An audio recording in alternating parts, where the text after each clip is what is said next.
few people in here already, but y'all go ahead before we even get started. Hit that like button. Let us know you're here. Give us a comment. Say hello. Represent yourself.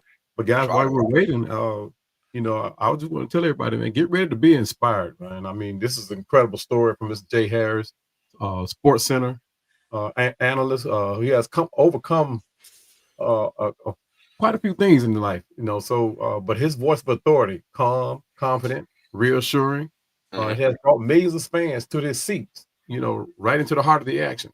But Jay Harris has been a constant and a familiar face on ESPN, a master of ceremony for games, graduations that has defined all of our passions. But he's the one who tells the stories. But in the summer of 2025, guys, the storyteller has become the story.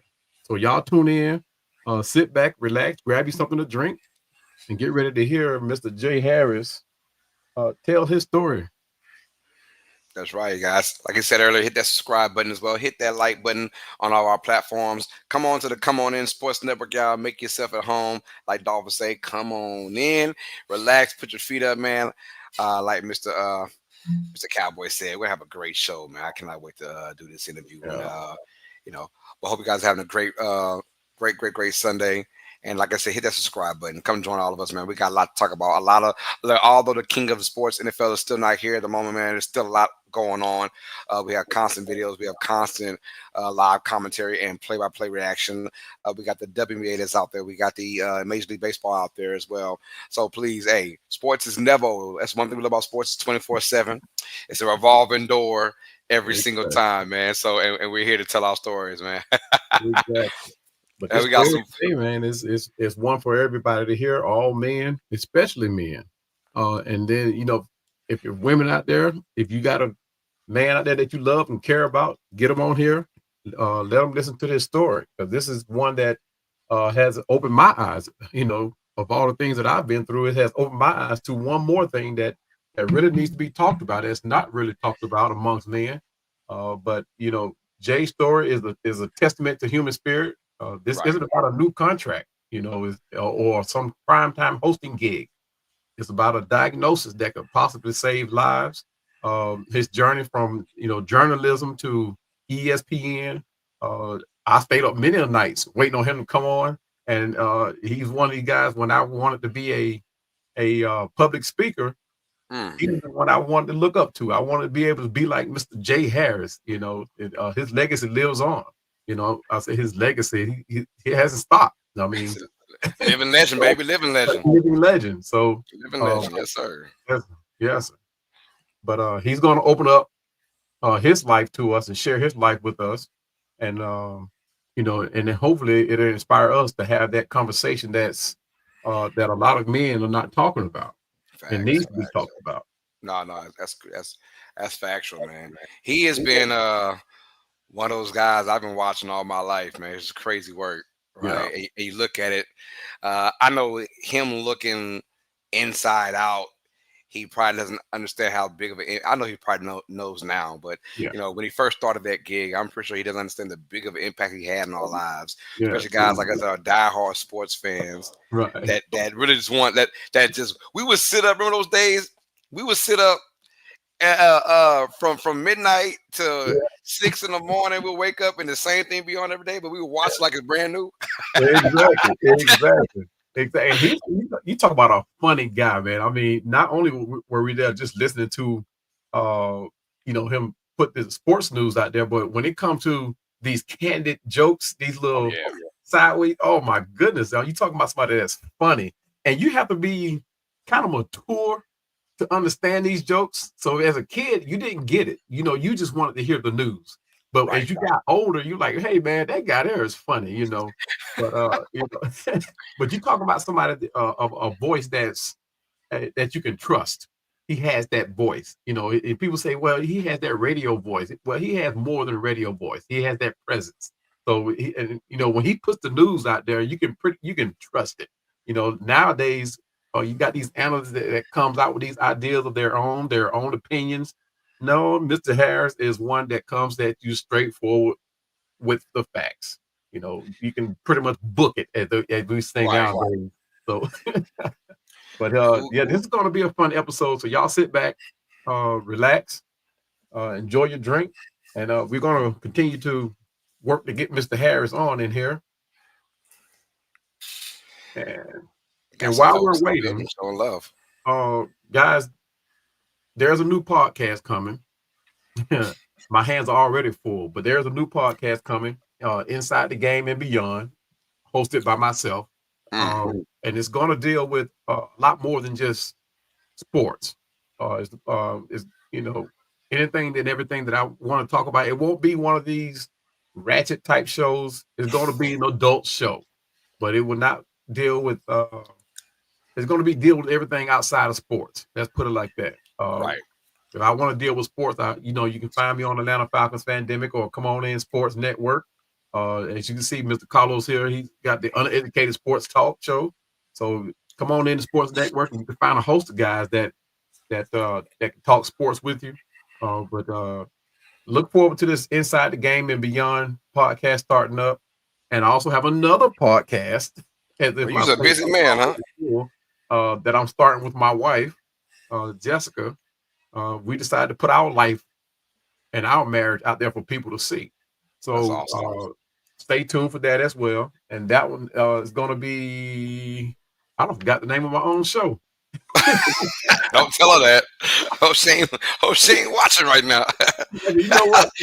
He said, typical man. No, right? And she's gonna rub it in. You remember that last podcast, but you remember this podcast? Yeah.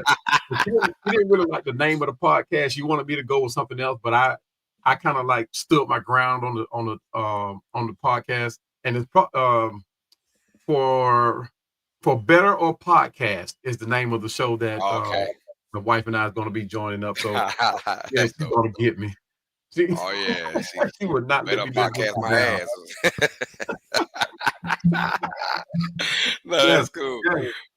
Yeah. We got some folks in the building right now showing love. We got Jerry G, man, who's always a big part of our shows, man. What's up, Jerry G? Uncle Jerry in the building. Welcome, brother. Got Sammy Wilkins says, hey, what's up? Dolph in the calls. We also got Mr. Cowboy in the building, Atlanta Falcons Fandemic, part of the Come On In Falcons. Jerry said the reason why we having technical difficulties is because the Falcons fan ruined it, man. God, dog. Jerry, wow, man. What's up, Jerry? What's up, Jerry? The season not started yet. Not yet. But Jerry, stay tuned for that show because Dolph and I are going to do a segment on the rivalry of the Saints and the Falcons. So you guys stay tuned for that one. That was going to be a good one. Dolph and I have had a lot of off-camera conversation via telephone and via chat. So we decided to go ahead and bring it to the stage, let you guys chime in, and hopefully you guys can learn something about the history of that rivalry because there's a lot of interesting facts about that rivalry and how it all got started. So, and it's not just about it's not all negative. A lot of it is positive. Most of it is positive.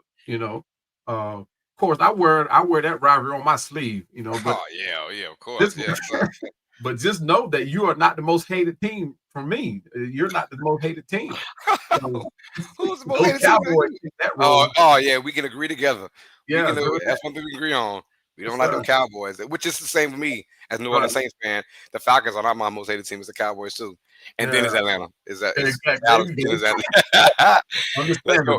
Hey, we got Dr. Rick says go Falcons. So he's right there with you. He's right there with you. All right, so we do got some word. This is from Mr. J. Harris himself. This is wife's account. Said appreciate kind words. Hopefully we'll get this figured out shortly. Yes, sir, Mr. Harris. Hey, take your time, brother. Take your time. Yes. He said this is Jay. This is Stephanie's his wife. She's been on my laptop. I see. It's all love, man. It's all love. We just talking about marriages and all that as well, man. So we know what it is. Go. Shout out to Jay Harris, man. Like I say, he'll be here shortly, y'all. So don't worry about that. Yeah. Yeah, I saw a picture of him and his family. Very beautiful family. Yes. Oh, no doubt. Man, but yeah, like I said, a lot of sports going on our way, man. I'm still calling WNBA action. Got WNBA, we got Major League Baseball, a lot that's going on, man. Hey, it was some crazy stuff going in the NBA though, for sure. Yeah. All these, oh man, that free agency was crazy, and it wasn't even a lot of big names that were a part of it. But Right. just the fact there was so much movement going on in the NBA, like I tell folks, man, sports is never dead, That 24/7, is indeed. and that's why we grew up on Sports Center so much Right. because it was 24/7. It is 24/7. And I Exactly. got so many questions to ask Mr. J. Harris, man. I know we don't have. I can ask questions for 3-4 hours. No, we ain't got that kind of time, man.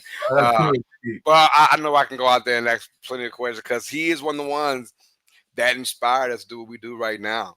You know, Exactly. we do a lot of that because of the people we saw. You're a product of your environment. My environment was Sports Center. you know, Exactly. hey, from 4 years old, in the early '90s, watching Sports Center until now, Right.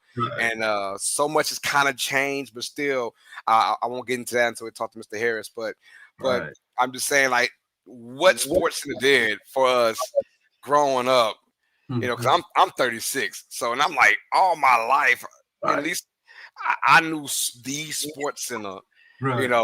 I'm glued there. Like I said, you could be there at when the big games went off, and Mhm. or midnight, or when you wake up in the morning, 6, 7 o'clock in the morning before you go to school. I got Right. Sports Center on. I Exactly. got Sports Center. And, Exactly. and the crazy part was, I tell folks all the time, it was the same stuff. Yeah. It was Exactly. the Same same stuff. stuff the whole 24 hours. I'm like, we were Exactly. still glued to it. Yeah. You know. Yeah, I Uh, don't know about you, but when I was playing football, I had that aspiration of being flashed across that screen, having Mr. J. Harris talk about me. Uh, but but every time I went out to play basketball or had a game to go play, I always had in my head, you always called that name every time you took a jump shot. You called Michael Jordan's name, or you say mhm. Bird, but you wanted Mr. Harris to call your name, Mr. Here Cowboy, here with the dunk, that type of thing. Hey, I'm telling you, that's I how it was, was, man. yeah. So, but yeah, and through analysts like Jay Harris, I found out that we have Atlanta has a volleyball team, a professional volleyball team, and they actually went to the playoffs this year. I had no notion about it, but it flashed across. I forgot the young lady's name who brought it up on Sports Center, and I actually looked into it, and yeah, they actually went into the playoffs and actually did pretty good. So, and Mm, actually a team to be talked about. So, really? uh, yeah, so we're gonna look forward to Atlanta almost taking over the sports hub. I think Oh here in the man, here South. we go. So Oh man, here we go. look, seriously. I mean, you Here gotta we look. go, man. I knew that was coming up. Exactly. You knew it was I coming. knew that was coming But up. you got the Hawks who doing what they doing. They may play the They move. made some big moves Alvin too. made moves. So Porzingis over there. Yeah, they got some so good pieces in Atlanta. the I Braves like still I yeah. do like Atlanta as a sleeper. Hawks to go to the finals next year because of the Mhm. Eastern Conference being so down now. So a little spoiler out there. I like what Atlanta's doing right now, making moves, and they had to. Oh yeah, it's about time. It's long overdue. You talk about since 1960. I mean, it's long overdue. I Hey mean, man, just thank God for the Braves right now. The Braves got y'all true next year for indeed. 22. Yeah, true indeed. Because But if we'll I, always be Atlanta football. I mean, Atlanta sports fans. So there's no wavering over here. We're gonna still represent. let's Yeah, go. Hey, we got the Forum Celebrity Podcast in the building. So, hey, Dolph and Carlos, what's good with it, man? that, You guys, yeah, not man. Check out Dolph's interview with the Forum Celebrity Podcast. You guys did a great job with that, by the way. It was awesome. true That was indeed. awesome to see that. Dr. Rick says Billy Bowman is our new slot guy. Watch him this year. Oh yeah, oh yeah. You know what? People go. They have to agree. They have to agree that undrafted free agency class that we have, that is a regular draft pick class for any other team. Mm. How those guys ended up being undrafted, I have no idea. I have no idea. Yeah, but we got to watch those guys. I mean, we got quite a few of them that's coming in that's gonna probably make the squad, the 53-man squad, not just practice squad. But if any of them end up on the practice squad, I know those Saints better come calling because I knew it was coming. we don't have a quarterback to give you. I'm sorry. But yeah, I wish you guys had a grabbed Shador though. I was looking forward to that one. That would have been a nice pickup for you guys. I don't. Yeah, Oh man, you know, and then sometimes just keep the past in the past, man. yeah, yeah. I was looking forward to it I because don't want to talk about no. That hurt my heart, man. Hey, not once, not twice. Not, we had 4 opportunities, man. We just said yeah, no. that's man. Man. I say, you know what? It But is it's what all it it is. makes it all easy for us to, that much easier to give y'all the L's, you know, like we almost did y'all last year. We almost flipped y'all last year too. So I mean, we got the job done with Tampa Bay, but didn't quite get it done with New Orleans. But but yeah. Speaking of Sports Center, we had a let's see, when we had Stuart Scott out there, Mhm. Linda Combe, that's my girl. Yeah, Linda true. Combe, my girl, Hannah Storm. Yeah, You true. know, yeah. You got also Mr. Jay Harris, man. So I used to love it, man. I had I used to like Nicole when they cut Crystal. up.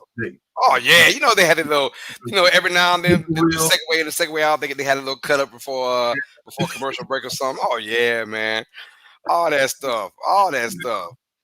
I tell you. Dan Patrick, man, I'm telling you, like Oh I my used to, bro, goodness. that was I Oh grew up my on goodness. sports like And you crazy. notice how well they congealed together. I mean, they worked well together. There was Mhm. no, even if it was a debate among them, a disagreement among them. It was a healthy debate. You know what I mean? There was And you no kind of had to. strong. Stan Verrett, yeah, Stan Verrett, HBC legends. Stan Verrett was, yes, sir. He's one of them. Let's go, man. Exactly. Exactly. Yeah, man. I can name all them legends, man. From Sports Center, but they was like my babysitter. Not gonna lie, Yeah. they used to babysit me when I was a kid. Yeah. Hey, I'm not leaving this room. I'm watching Sports Center. I'm being a good boy. Exactly. Yeah, I'm watching Sports Center, and man, I'm telling you. And my mom, you know, them ladies is, you know, like, hey, you watch the same thing over and over. Over and over. Yeah. It's just Exactly. what we do. Exactly. I can't explain it. You never got tired of the Never, top plays of the night. never. And you probably see them 3 times already, Man, and I over would and never over get again. tired of it. Yeah, for sure. And I would never ever get tired of it, man. I would never. Sports was just my thing, and Exactly. I was always in it, man. And you know, obviously we grew up wanting to do something with journalism because Right. we're here now. Right. Um, and like I said, they paved that path, man. Especially seeing African American men like Jay Harris on there as well. You saw, oh, Stuart Mhm. Scott as well. Oh, okay, I could be on there. Right. You know, and so we saw the faces. So it made you want to, because we like talking sports. I know Jay Harris is the same thing. I Yep. know he loved talking sports. You Right. know, Right. and if you didn't like talking sports, you wouldn't be in this. Exactly. You wouldn't be in sports for 20 plus years, man, and doing this thing. So that I like those kind of people. Mhm. If I like going around someone, and you know how we're men, so we could talk to anybody we just first met, man. I'm Right. at the game, I'm at the Superdome, and I had like 3 best friends leaving out the Superdome because all we Hey, do was talk walking, talking sports about the whole sports. time. Hey, what restaurant you eat at, man? I'm in there, blase blase. Oh man, I'm gonna go over there, man. And we and we were chatting for so Exactly. long, like we're best friends. But that's what sports does, man. And Exactly. guys like Jay Harris, they embody that. And Right. I'm with it all, man. I embody that. I know you embody that, Cowboy. So I mean, Right. we are all up in it. And I'm telling you, it shaped us to who we are now. And Most guys like Jay Harris paved the way for guys like me and you, man, to take this next step. Exactly. He And shared a powerful keep quote. sports alive, man. Keep Oh yeah, sports for alive, sure. baby. Oh, for sure, for sure. And Jay Harris actually, and I think he actually held his own self accountable for one of the situations that he's going through with his diagnosis too. So and I'm sure he'll share it with you, as guys do get together, and we do talk to each other. A lot of times we'll tell each other something that we don't even tell our own wives. So, and this is one of those things, guy conversations, but Jay will tell you that it needs to be what the content of that conversation, what Right. could possibly save your life. So, Mhm. and that's going to be shared, I'm sure, by him because he has become an advocate of prostate cancer. So, with that path, I think if a guy um, goes along that road, he's bound to pick up something that he can share with his friends. That, Mhm. hey, friends might say, "Hey, I'm feeling the same thing," or "I went through the same thing," that type of thing. So, It's one of those conversations that you gotta have. Me, I'm one of these guys. I hate going to the doctor. I don't care for what. If I break a leg, I'm putting a Band-Aid on it. Yeah, man. I'm the same way here. I Same way. hate it. My wife, she has to push me out here to go to the doctor for whatever reason. Here recently, I've started making my appointments for my yearly. I go get that done now. I've reached that age. I'm still young, but I reached that age where it's done. You gotta go yearly now. Yeah, I feel you on that. But I'm the that's one of same way, man. that, as guys, we kind of put stuff on the back burner. We don't want to talk about it. We don't, we'll handle it. We'll push our way through it. We'll have a sore chest and be like, it ain't nothing. I get over it. That type of thing. Right. It ain't like how it used to be back in the day. We used to take that that 366 what is it 666 elixir or whatever it was. Grandma used to give us, grandma used to fix us right on. Yeah. You good. Let's go. That big vapor rub on your chest. Yeah. It's quite as easy like that no more. So we got a lot more to deal with. Guys, we're getting into a whole lot more. It's not like how it used to be back in the day when once a guy becomes an adult, he goes out there and work to raise the family. Now we're raising a family. We're playing basketball. We got our hands are full. We're doing some of everything. So, but we're faced with a lot more too.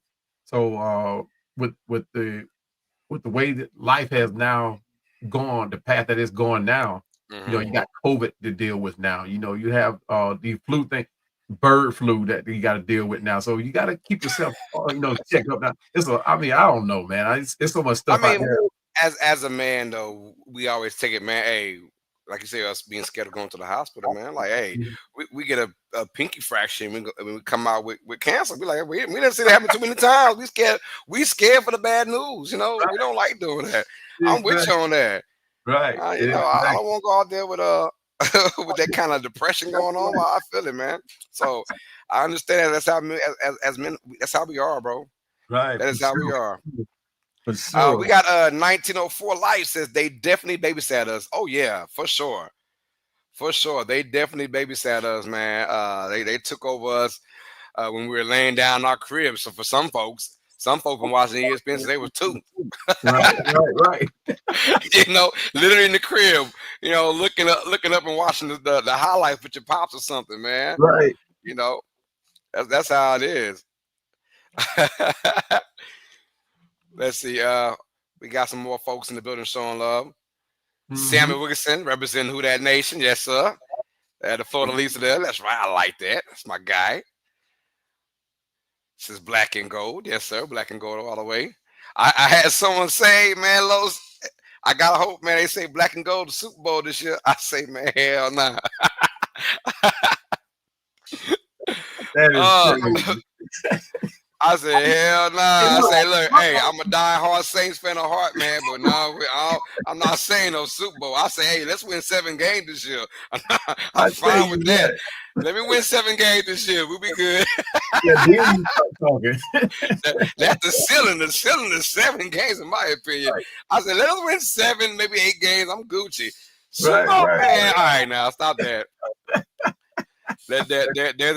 There's the difference between being a fan and a Craze fan. Craze fans, aka Dallas Cowboy fans, they feel like they can win it every damn year, no matter what happens.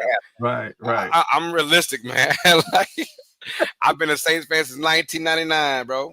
Yeah. And look, I call it out every year. I'll be surprised if we get 7, 8 victories. If we get 9 or more, I'm surprised. If we get 7, 8, I'm fine with that. Right. I'm not much expectation this year for us, but that's usually when the Saints do all right when there's no expectations on us. So yeah, true that. I'm a realistic type of guy. I love my Falcons to death. I mean, I've been a fan since 1978. So like I said, I bleed the red and black. But yes, you have to be realistic. I'm gonna be optimistic. Oh yeah, you be optimistic all day. You could hope for the best though. I mean, say prepare for the worst and pray for the best. Yeah, right. Yeah, yeah. I'm gonna prepare for the worst, but I'm gonna pray for the best. Lord, hey, please let us win the Super Bowl, right? Exactly. Exactly. Yes. That's like this season, man. I mean, I have nothing but high hopes for this team right here. One, because nobody has footage on these guys outside of college. I think most of the guys like Kyle Pitts and Kirk Cousins, Penix, Bijan, they've seen them, what they can do last year, but they have not seen what Penix, the combination of Penix, Kyle Pitts, Darnell Mooney, Drake London. Yeah. Those combinations are going to be crazy. I mean, the anticipation is there. The anticipation is there. I mean, you can't expect. I mean, I think we'll do better than what we did with Kirk Cousins. But yeah, Kirk Cousins, he broke my heart, man. I thought he was going to come in here and. Hey, we got Coach Rock say stop talking about them trash Falcons now. Coach Rock getting real pissed off now. He getting real mad now. Hey, what's going on, Coach? What up, Coach? Man, hope all is well, Coach. That's Coach Rock in the building. Y'all showing love. Coach Rock is another member of the Come On In Sports Network family. That's right. Y'all tune into his channel as well. He's you talking about a funny guy. When he comes on here, he throws shade. Oh man, gotta love it though. Smith. Even say Falcons when we're all in here talking. So he won't. Bayou Hurricanes come back. Hey, I like to rebuild for New Orleans now. I'll say that. Let's rebuild it, but it won't happen. Rome wasn't built in one day. I know that. That's what they say. All right, family. It's your boy Dolph. Unfortunately, we're having major technical difficulties. Mr. Harris will not be able to join us today, but all is not lost. Mr. Harris will be joining us next Sunday. So we will be back next Sunday with Mr. Harris. He sends his apologies. Him and I, we were in the back frantically trying to work things out, but if for some reason, man, it's weird, man. I don't know if the StreamYard's come up with a new Did we try putting the link? Yeah, we put the link in here. I put the link in the chat. It wouldn't let him do that. Yeah, I don't see it though. Yeah, I don't see it at all. It's in there. You got a lot of people in there. Oh, is it now? Yeah. Go toward the top. If you scroll toward the top. There okay. Hold on. Yeah. But it kept asking him he's had think he had a Zoom. Yeah. Oh, and let's see. Oh, it's all good. We'll figure it out. Yeah. We'll have it. He'll be here next Sunday. So thank you, Mr. Harris. That's right. Thank you, Mr. Harris. Yeah, thank you. Look, he said he will be here next Sunday, family. We will have it worked out. So Mr. J. Harris will be here next Sunday afternoon, live and in color, to be with us. But in the meantime, okay. Hey, Dolph. I'm sorry. Go ahead. When you drop that link in the chat, it's not highlighted like it's supposed to be. Yeah, it's not. Yeah, I was about to say it's not highlighting at all. So that may be one of the problems too. But nonetheless, like he said, he'll be here next Sunday. So we'll gear up and so you say highlight you like that? Let's see. Yeah, but it's not highlighting. It's not a singular highlighted one. Yeah. Well, I think that's because let me see. Because when you go on the I went on the phone.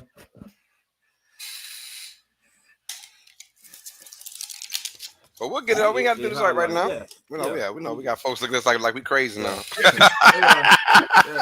I heard y'all in here fussing. They're gonna do that anyway. Regardless, right? Yeah. You're right. Regardless, yeah. I heard Jerry in here fussing anyway. You talking about Falcon fans? You talking about Falcon content creators and Saints content creators linking up? Linking it just like it just it don't taste right. Baby. But if I'm going to listen to any podcast, it's going to be between Saints and the Falcons, because you talk about the rivalry between those two. Hey man, how much fun can you have in that? I'll stay tuned. Like I said, if y'all just not joining us, Dolph and I are going to do a show on the Saints Falcons rivalry. Guys, right now. It's gonna be all right. We'll be all day, man. Look, I don't want Coach Rock to say he was left out, so we're gonna give him an opportunity to sit in on that one too. So Man, Coach Rock go at his own pace. I don't know what he gonna be up to today or tomorrow. Yeah, he is, man. But shout out to the Falcon fans that are already in the chat. I appreciate y'all joining us. Let's get ready to get this season started and rise up. And rise up to fall down. Hey, man. Hey, but that's all right. We'll fall right on dead on your face. Hey, we'll fall right on top of those Saints. No, you won't. Hey, go sit down, stop them. These losers. They fly high every off season, baby. They fly high. They win division and championships every off season. Just let them have it. We know how it goes. Just let them have it. And just wait. Just wait. Just wait till the real season starts. They go up and they quickly come down, baby. Heartbreak, baby. I just love it. I can't wait. It won't happen no more. So we're not giving out no more Katrina Bowls. I got you, done. No more Katrina Bowls, man. Not you too, They rebuilt the levees stronger than ever. So unless y'all get a bowl from the White House, y'all won't get another one. Man, when y'all get one, holler at us, bro. Yeah, man. Close your eyes. Close your eyes, man. Close your eyes. How many you see for the Falcons? Y'all looked out and got one. Y'all no luck. That wasn't no luck. We beat that ass. Y'all ain't beat nothing. We beat that ass. Y'all got it's called film. It's called film study. Y'all got the great Tracy Porter. The great Tracy Porter, baby. Greatest player in the history of New Orleans Saints. Coach Rock said, breaking news, Falcons are moving to new football league. What's it called, Coach? Trash Can You. Trash, garbage, dumpster juice. You know what, Rock? You are right. We're in a league of our own right now. That's it. They're in their own mind every off season. When the season starts, I want y'all to keep that same energy. Because I don't got that same man. When it comes to y'all, man, we always got that energy, man. You know, if it weren't for those missed field goals, man, is this man on here saying if was a fifth, man? Come on, man. If y'all had a quarterback, but the quarterback, we still beat y'all last year. Who? We beat y'all last year. That's right. We beat y'all last year when y'all were flying high. Remember, they were flying high, Carlos. Everybody, they were flying high. Oh, we number one division. They coming down here. They had the nerve. Hey, I got one. The nerve to try to have a second line going down Bourbon Street. Coach Rock says the USA Flag League. There you go. He said you can pull flags. Sure, can't tackle. Coach, they can't pull flags. They can't be one hand touch. Maybe they can't pull flags. Maybe they can one hand touch. Hey, I got one question for you. How much money did y'all pay Younghoe Koo to miss those field goals? We ain't have to pay him nothing. That's y'all problem. How much money y'all pay? Y'all that ain't our problem. Make an excuse all you want. Hey, it won't happen this year. It won't happen this year. I hear you say that every year. No, it won't happen this year. I hear you, brother. I'm glad y'all. I love when y'all fill y'all cup up with that Kool-Aid, man. Mm-hmm. Y'all just be feeding into it, boy. Mm-hmm. Hey, did you see the latest announcement prediction from NFL? Come on. Huh? For the total wins for the Falcons, how many you think they said y'all gonna have? They probably said about 7. Oh, you even know it, cause that's about how many y'all be lucky to win that. Y'all be lucky to win that overrated ass. Real. The hate is real. The truth is real. Hey, but when you one thing, we would have never, and I mean ever. I was going. Had somebody down 28-3. I knew that was going. 28-3. Y'all, that's all I got to say. Every time y'all talk, that's all I'm gonna say. 28-3. Y'all is trash, brother. Y'all is garbage. Y'all at halftime, y'all was naming babies after players. I love you. They was naming babies after players and everything. They were out buying new houses, buying new cars, and then the fourth quarter happened. The end of the game happened. They're burning jerseys. They having riots in the city. Hold up. Didn't y'all have a fan go? Didn't y'all have a fan do that same thing? That took a burn. He burned his whole man cave. When Derek Carr left, he burned his whole man cave. I'm talking that because he was happy. You'll never see a Falcon fan do that. Never. Because he was happy. Never. That wasn't no Saints fan. That was a Saints fan. Ain't no Saints fan go burn nothing because Derek Carr left. His whole man Not cave, him. Bro. He was a Raider fan. Because he wasn't no Saints fan. He was that don't mean nothing. That don't mean because he's in Louisiana. He was a Saints fan though. No, he wasn't no Saints fan. He took everything off the wall, all the jerseys, all that memorabilia. Well, he who? took it in his backyard. Oh, because Derek Carr left? Because Derek Carr left? It was after the draft. Huh? It was after the draft. When we drafted the quarterback because you knew Derek Carr was true? Yeah. That's good. He burned his whole man. He can go with Derek Carr because he ain't the same fan. He's a Derek Carr fan. He go with Carr. And do that. Man, y'all done burnt jerseys and everything, man. Stop it, man. We just saw all that. You have some that ain't no some, man. Y'all do everything, man. Y'all be 8-time stomping, though, bro. I gotta give it to y'all, bro. Y'all all right, bro. Just get rid of all this stuff like that. That's on him. That's on him. If he did that, that's on him. I'm just saying. That's on him. He crazy as hell. I myself wouldn't do it. Hell no, I ain't gonna do it. I'd be mad that I might break a remote, but I ain't about to bunch of TV. I ain't about to do that though, bro. I ain't about to burn my house down. Come in here. I want to address right quick from Dr. Rick. He said, what should we be doing with Pitts and Kirk? We're gonna keep both of them. Dr. Rick, we're gonna keep both of them. It makes all the sense in the world to keep both of them. No, man, they ain't gonna help you. Unless we get a high draft pick for Pitts, we keeping them. But you have to remember Penix spoke up for for Kyle Pitts. So that being said, he has confidence that Pitts will be that tight end for him. So he can bring out a Pitts what Kirk couldn't. So hopefully we'll see. This is make a break for Pitts, so he has to show up. If not, hey, he's on the chopping blocks. If he doesn't do what he's supposed to do, he probably will play another down in the NFL. Let me ask you something. What is wrong with y'all, man? Y'all ain't like the kid been a bust, man. The kid y'all ain't like that kid's been a bust. No, that ain't what you're saying. No, but y'all. Nobody said he was a bust. No, what I'm saying is from listen to Falcon fans when they talk about Pitts, they act like this kid has been a bust, man. Mm-hmm. I think this kid had too high expectations coming in. Why? Mm-hmm. Because they use that term, generational talent. Okay? Right. And then a lot of the Falcons fans, a lot of people period around the league go look what Brock Bowers did in his rookie year. Everybody ain't Brock Bowers. Everyone doesn't have that type of season. Has not this kid had 8,000-yard seasons with the Falcons? Yes or no? Right. The kid's been productive, man. You don't miss what you got till it's gone, man. I'm just saying sometimes you got to appreciate what you got, but I don't see this, like you say, this may be a break a year. He might find his way out the league. There's no way the kid won't have another job if the Falcons foolishly decide to move on from him. Behind him, what do you guys have behind him? We got Charlie Warner.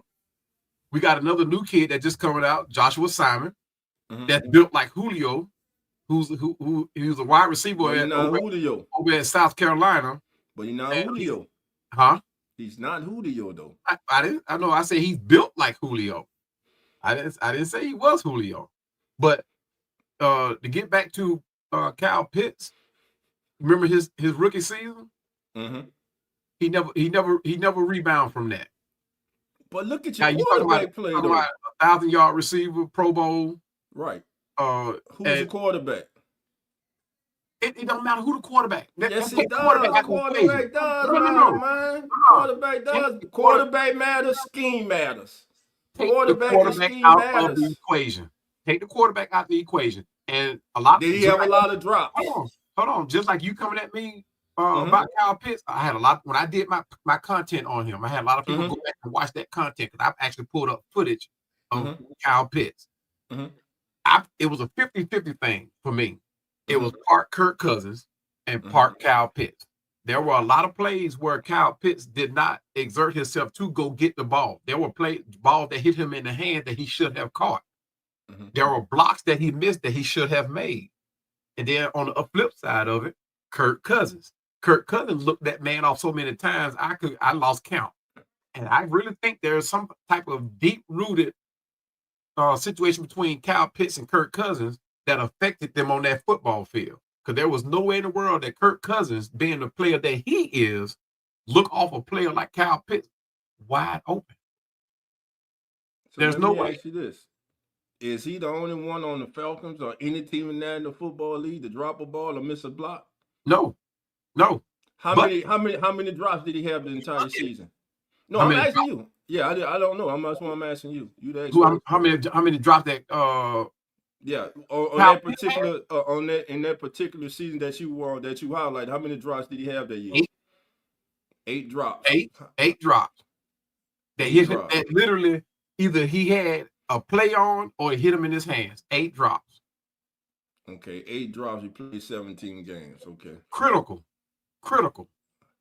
That's not that's what I'm saying. When you say critical and you're talking about in what critical situations, like the goal, third down situations, touchdowns. Third down situations.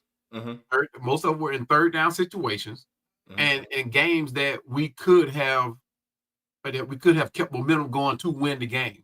So in other words, when he dropped the ball or didn't make a play on the ball, we were in third down situation where the game the series could have kept going. So it made himself look bad at the same time, made Kirk Cousins look bad. What about the rest of the team? About everything that led up to that? With him not making that. What I'm saying is, with him not making that play, right? Though he did not make that play, what about the rest of the game? What did the rest of the team do? You see what I'm saying? It was the way our season went last year. It wasn't just Kyle Pitts. We had suspect play calling. We definitely had bad calls on defense on the defensive side. And then Raheem Morris, he was kind of laid back, Mr. Untouchable. He didn't want to get involved with making decisions, it seems. Right. So it wasn't just Kyle Pitts. Kyle Pitts is just one of the pieces that added to. That's easily he's just easily to call out. The single out. No, it wasn't that he was easy to call out. It was that people, the expectation, like you said earlier, it was that expectation factor. But a lot goes into it. Like you just said to you, and I'm sure other Falcon content creators and those that cover the team you've spoken with, for you to say that you think that there was possibly something between him and Kirk Cousins where they weren't on the same page that may have carried over to the football field. There's a lot of things. There could be a lot of reasons. Maybe the ball was off target. How close was the defender? Was it a contested catch? You know what I'm saying? How difficult of a no, I'm understanding the NFL, but let's be real. It's just like Dalton Kincaid. That kid dropped that ball in the AFC Championship game, and people forget about everything the kid did. Everything he did. Same thing goes in Baltimore with Andrews. Right. The same thing goes. So what I'm saying, it's the NFL. They're human. Oh, yeah. You understand? They're the best of the best, though. They're the best of the best. I give you everyone that. Drops balls. Jerry Rice dropped balls. Right. Michael Irvin, Chris Carter dropped balls. Randy Moss dropped balls. One thing for sure. Since you brought up those names, one thing for sure. When the team needed them, they showed up. When the team needs a player, is he the go-to guy when the team needs a player? He's not the go-to guy. Who's the go-to guy for the Falcons when they need a play? When the team needs him, who's that guy for the Falcons? We have Drake London. Drake London, but the way our offense is built is balanced. So we have multiple guys we can go to. So even if we go for, let's just say if it's third down, let's just say 3rd and 5. We can like now we can opt to run or even throw. So defense now has to play honest now. They can blitz if they want to. If they blitz, guess what? Penix is going to burn them. Because they can't just key in on Bijan because Drake London going to kill him or Darnell Mooney going to go, get them on deep, get them deep. So they, it ain't like it was last year. So, like what I said about the play calling last year. Hopefully now, our offensive coordinator Zach Robinson has learned what he can and cannot do with his players. Hopefully he know now he has an arsenal to work with. So no matter who we go to now, if you pick Darnell Mooney, Drake London, Bijan, Tyler Algier, Cal Pitts, even Ray McLeod, look at all those weapons. Right. The defense can't just say, okay, double Drake London. Because if you double Drake London, you dead. Don't have to. You're not going to be able to. If you do it, guess what's going to happen? We're going to burn you. That's the type of offense that we have now. We talking about the same offense y'all had last year, right? This is the same players. This is what I said. Because you got to remember, this was Zach Robinson's first year. So he knows now. And you talking about he came from one of the most well-known coaching trees there is. So he had that same playbook.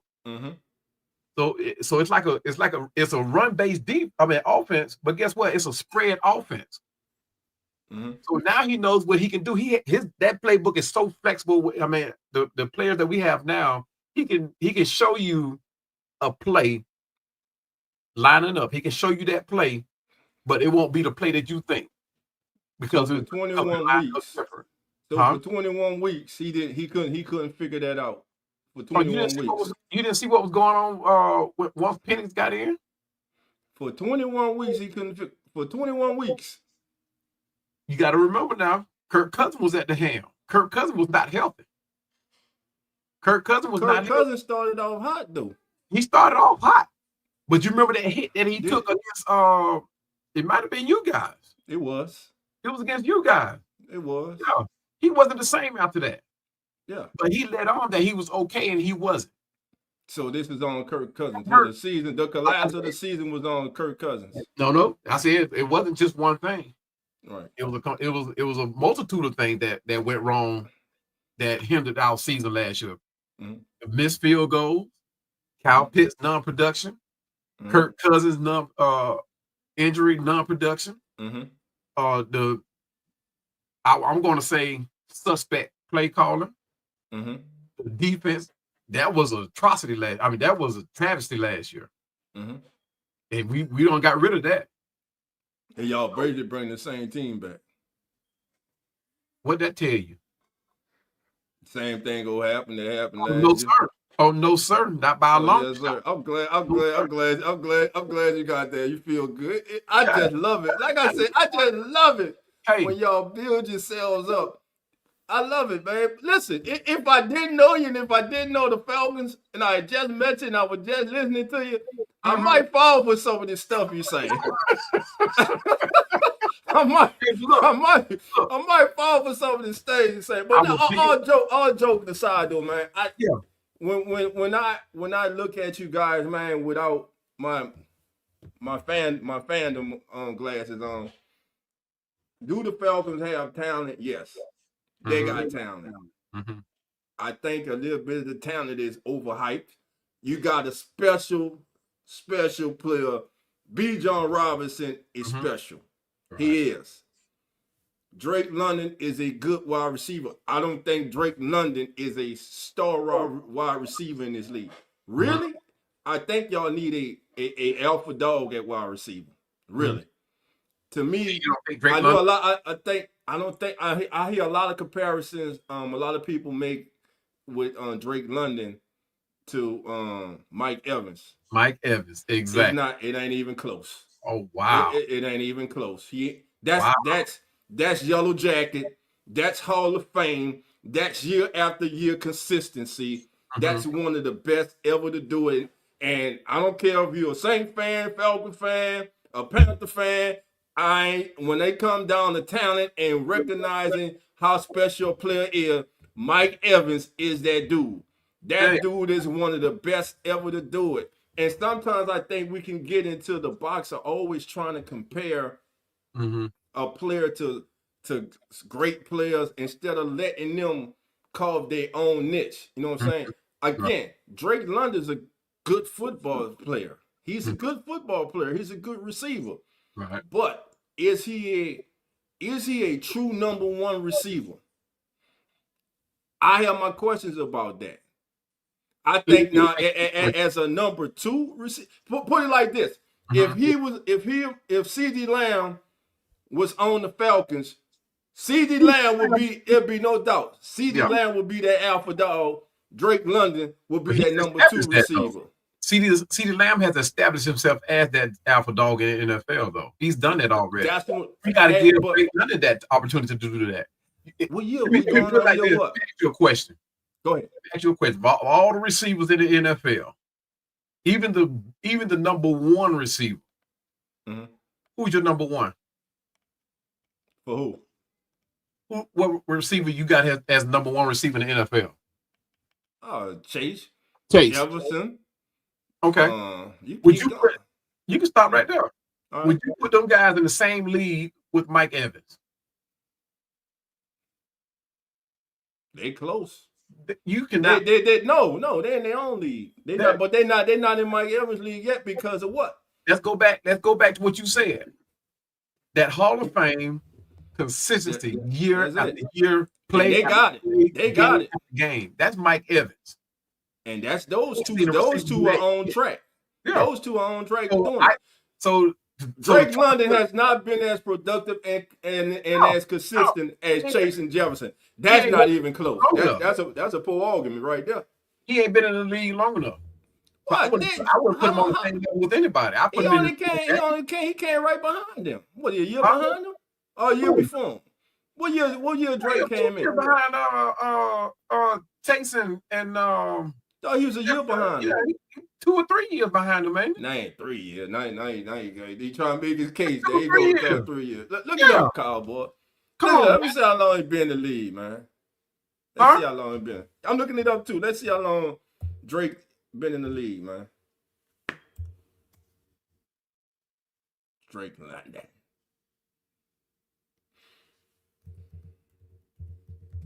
Drake London came in the league and all right. Drake London been in the league since 2022. So this is 4 years. He going in 4th season right now. All right. So, well, why I can't hear nothing? You muted. I muted you or you muted? Yeah, I'm muted. I'm muted. Look, okay. By the time this season here is over, you're going to change your tune on Drake London. Remember this conversation. I am. I watch Drake now. I watch y'all every Sunday. Yeah. Because I wait for y'all to lose. So my deal be better. Hey, matter of fact, we're gonna live the Saints game. Yeah. Most definitely. Yeah. We're gonna do it. We're doing both of those games, man. Yeah. We doing both of those games. Most definitely, man. I may be going to both of them though. Yeah, Dana. Of course. Shout out to my sister Dana. London always been a decent receiver. He was never elite. This is only his third year in. By the way, hello, Dana. But this gonna be his 4 year. This is 4 year. Huh? This gonna be his 4 year in the league. 22 to 3. Man, y'all trying to bring the man in at 16 years old, man. This man ain't been. He came to the league in 22. He came in 22 was his rookie season. 22. He was at 22, 23, 24. He's actually eligible this year for his 5th year option. Y'all can pick up his 5th year option. This will be his 4th season coming up now. Yeah, you're right. Yeah, his 4th, but still, that makes my point even valid. Make it hard. You saying what?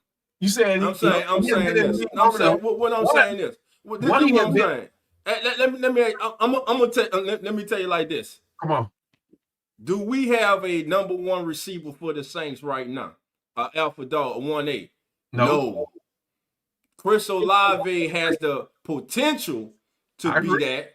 I agree. But we don't have that. So I can take that away. I ain't gonna be no fan about that. When I look at Drake London, Again, he's a good football player. He ain't Swiss cheese. You can't put your forward, third cornerback on him because he go eat. But what I'm saying is this.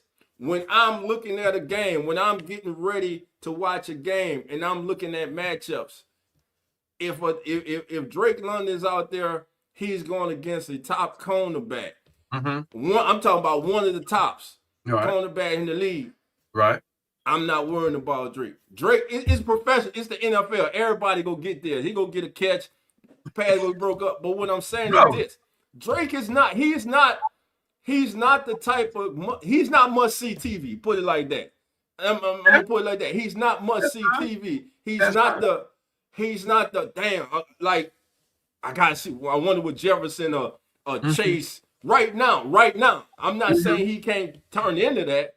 Right. And I'm like I said, I think he's a borderline number one. But is he that alpha dog? No, because like you were saying, when in clutch time, who's the man? And you say it's supposed to be Drake London. Right. It should be Drake London. He's that man. That's who it should be. You must haven't seen none of the games then. Man, I don't waste my time watching y'all, man. If he's borderline number one, right? If he's borderline number one, with suspect quarterback play with Kirk Cousins. We're gonna stop that. Wait a minute. What's going on, Mr. Rock? What's going on, Coach? We're gonna stop this with Kirk Cousins. Stop. Say, bro. Thank you, Coach. Say, bro. I have been doing well. I have been doing well with my recovery, bro. I was excited. I talked to Dolph this week. I was excited with the Jay Harris, him, and man, I'm about to go back to the emergency room. I'm waiting on the ambulance. This man on camera with this shit about this sorry ass Falcons. Man, my heart all fucked up again. My mind, man, please stop this bullshit about the Falcons, bro. I was doing good in my recovery, bro. I was excited for the interview.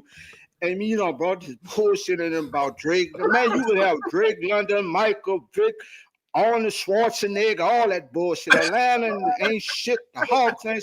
Man, I'm waiting on the paramedics to come to bring me back to the emergency room with this bullshit, bro. Wait a minute. Please stop with this shit about Atlanta, bro. Hold on, did you say up the Hawks? Oh man, the Hawks trash, the Falcons trash, everything about that shit trash, man. Do they even exist? Oh man, please stop, please, bro. I can't. Look, for the sake of my recovery, bro, I need y'all to stop talking about the Falcons. No, bro, we can't do that. Cause I might just go into a motherfucking cardiac arrest any moment, bro. My chest pounding with this bullshit, bro. You saying stop talking Falcons, but you came in here with that red shirt on. But look, you know what I'm saying, man. That's the Bulldogs. That ain't them. That ain't them. Hey, but look. Oh man. You tried to down our Hawks, but the Pelicans ain't been in the news since Fat Boy went out with that injury, huh? I know. And the last time we heard shit about y'all was Dominique Wilkins, and that was how long ago? Come on, man. Dominique. Come on, bro. I give you the trash talking, coach. I give you the trash talking, but you got to be serious. Come on, bro. But the Falcons said, bro, you know how you put the turkey in the oven, and then when it's ready, you stick the fork in to see if it's done? That's what the Falcons, bro. They done, bro. They been done. Since the 28-3, bro. And guess what? I lived through that 28-3 ass whipping, bro. Because I was pulling for y'all. And y'all was dead, man, talking about popping champagne and who gonna ride on what float. And the whole wheel fell off that bitch. The bus fell over. The float collapsed. They had people scrambling to find out where their house was at. Man, that shit's been a disaster since then, bro. You went and spent $180 million on the quarterback. He's sitting on the bench, and you talking about you going to keep him. Keep him for what? Sell all that shit, bro. You know what I'm saying? This team is done, bro. This team is done. It's been done, bro. It's done, bro. They done, bro. This same team split the series with all this last. You know what I'm saying? I'm not talking about what series we split, and this team is done, bro. Y'all weren't supposed to split with us. Y'all were supposed to be so much better than us. Y'all was right on top of the division. No. You ain't about to do that, brother. You ain't about to talk about that team split with y'all. Y'all was right on top of the division. Y'all was in all the chats on every social media platform. talking that shit, and y'all were talking about y'all coming down, we about to sweep the Aints and all that. You're having parades and stuff, and what happened? You went in that dome and you got your ass whipped. And your season went straight downhill after that. Why? Because Big Brother spanked that ass once again. The best, put y'all in place. The best player. What's the best player on that team? What his name? Win one soon. What's the kicker name? Win one soon. What his name? What his name? What's his name? Win one soon. What the kicker name? That's the best player on the team. Win one soon. Hey, what's your call that man? Comment right there, because I see y'all ain't putting it up, but I see y'all see the comment down there. You know what I'm saying? Y'all started man. This man, you funny and he funny. Y'all funny. Oh man, I'm gone, bro. But don't stop this, bro. Stop this. It's funny to me, bro. It's funny when these people are actually talking about Derek Carr like we gave a damn about Derek Carr. Y'all did. We ain't give a damn about no Derek Carr. Derek Carr, listen, hold on. Derek Carr did not want to be in New Orleans. Derek Carr came to New Orleans for the money. Derek Carr was a scorn lover. He was still upset, still in his feeling because the Raiders showed his ass the door. He came here thinking he was a savior. We didn't need no savior. All we need was a place setter. He couldn't do that. Now, the man had his moments, but he was not a leader, man. And for everybody who always told when he retired, he was one of the greatest court. Man, what games y'all watching? The man didn't win a damn playoff game. Went to the playoff one time. Dolph, I'm gone, bro. But Dolph, stop this madness, bro. Man. Stop this madness. I love talking, bro. Man. But nah, man, I ain't gonna do that, man. We won't worry about no Derek. That's what y'all wanted to do. That's what you when you're on the outside. That's what you want to do. Yeah. Because you don't, brother. I'm telling you, brother. We did not give a damn about Derek. Derek Carr was the one was not an asset to this team. He's a play setter. He did not make the team better. He couldn't win games. Listen. We were pulling for y'all with Derek Carr. I know y'all were. Y'all wanted us to keep him. I know you were.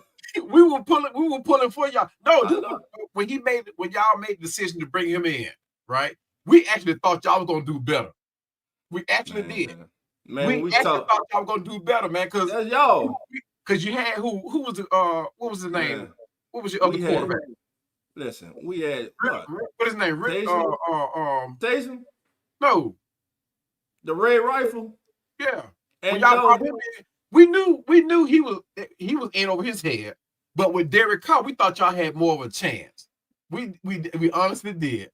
But bro, listen, here's what I'm about to tell you the real. Look, didn't nobody. Here's what happened. A lot of people talk themselves in the Derek Carr. Hold on. Everybody knew Derek Carr did not want to be in New Orleans. Everybody knew that's nobody. It was our what? It came down to us and the Jets. It came down to us and the Jets, and it was about the money. He wasn't going to the Jets because one of his old seasons was over there. He wasn't going to go there. Yeah, so it was about the money. And you had a lame duck coach who was desperate.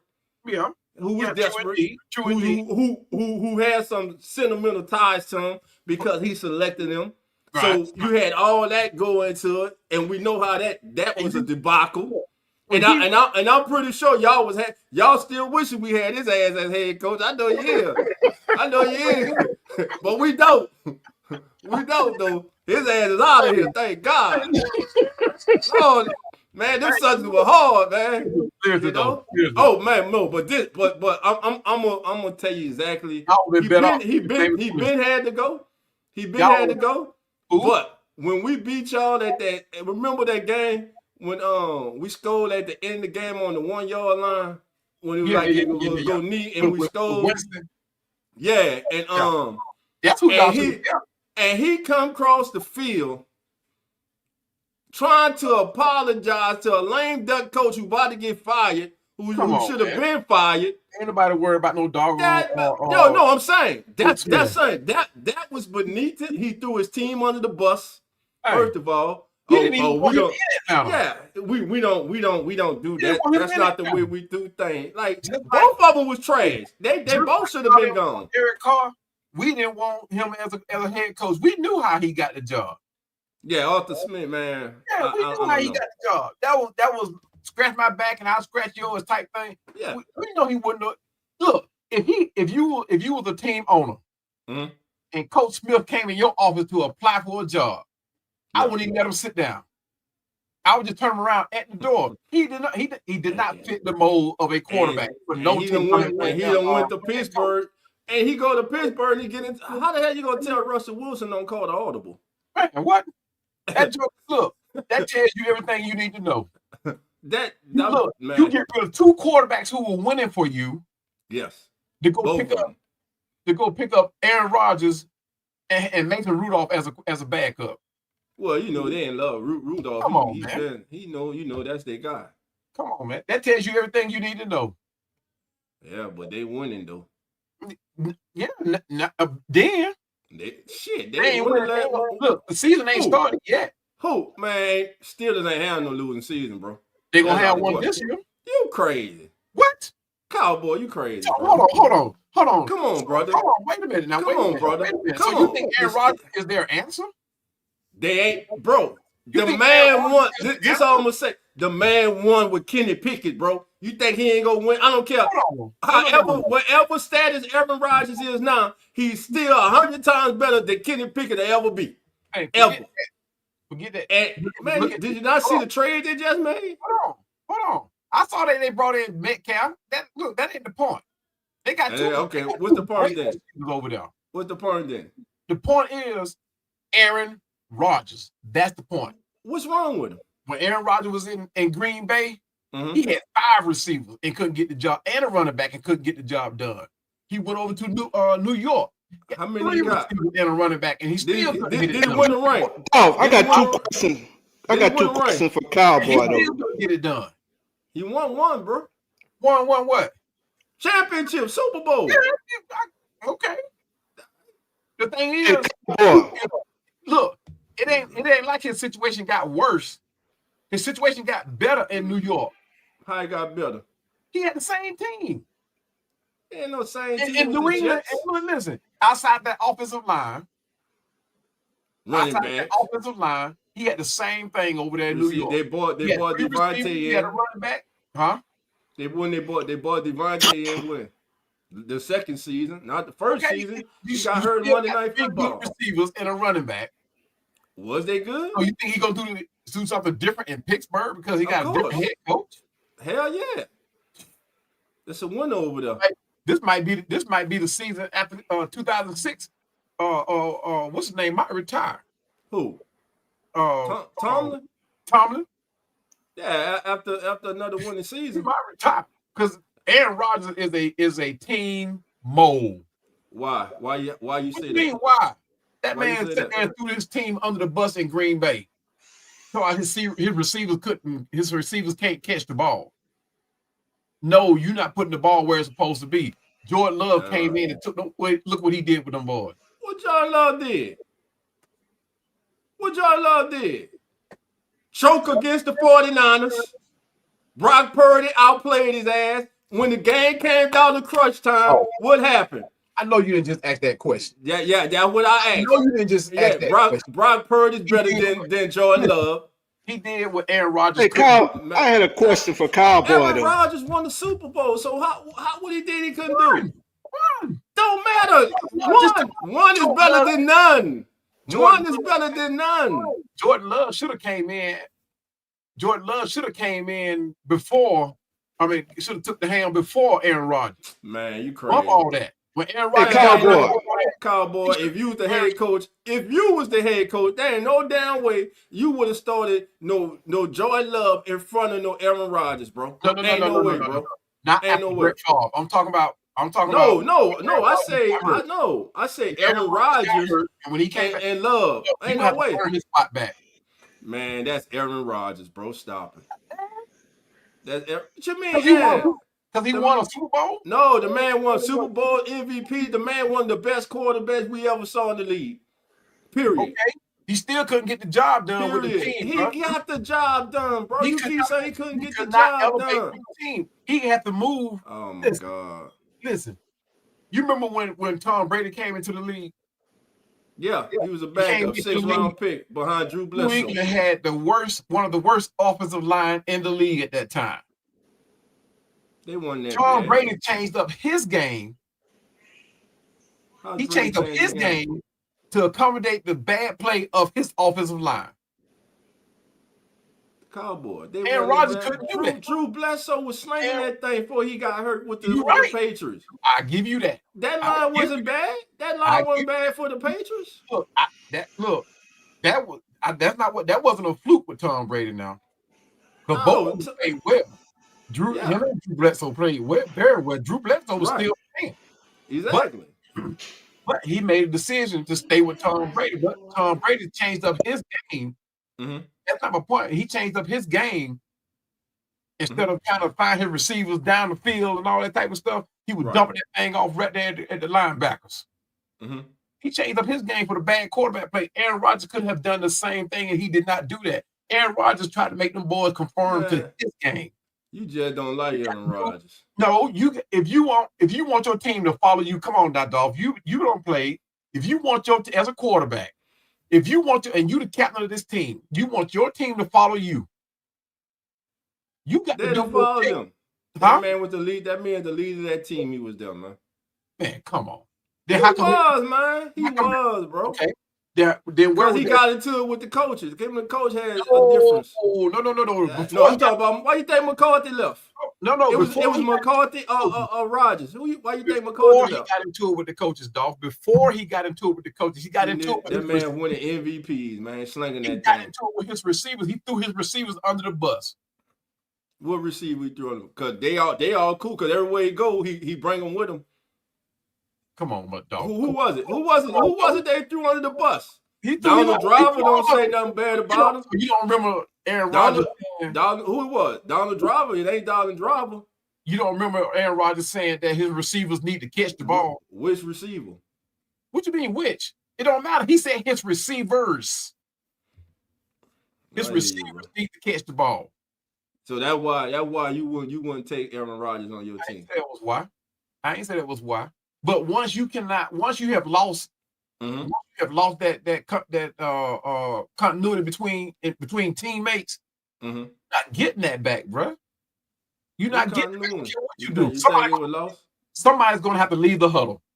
You think it was lost? Continuity was lost between them? Yes, of course. His last season, did they not make the playoffs his last season?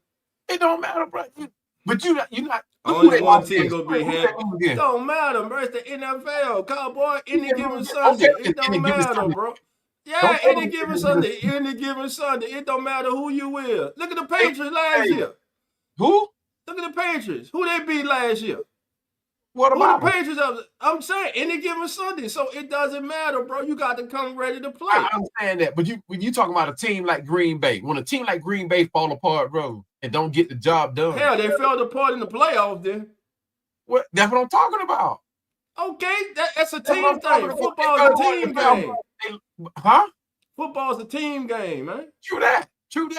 But when you can't sit there and say it wasn't my fault. You can't, man. When them guys out there between the lines, bro, they all playing to win. I don't care if you don't like that son of a gun and he don't like you.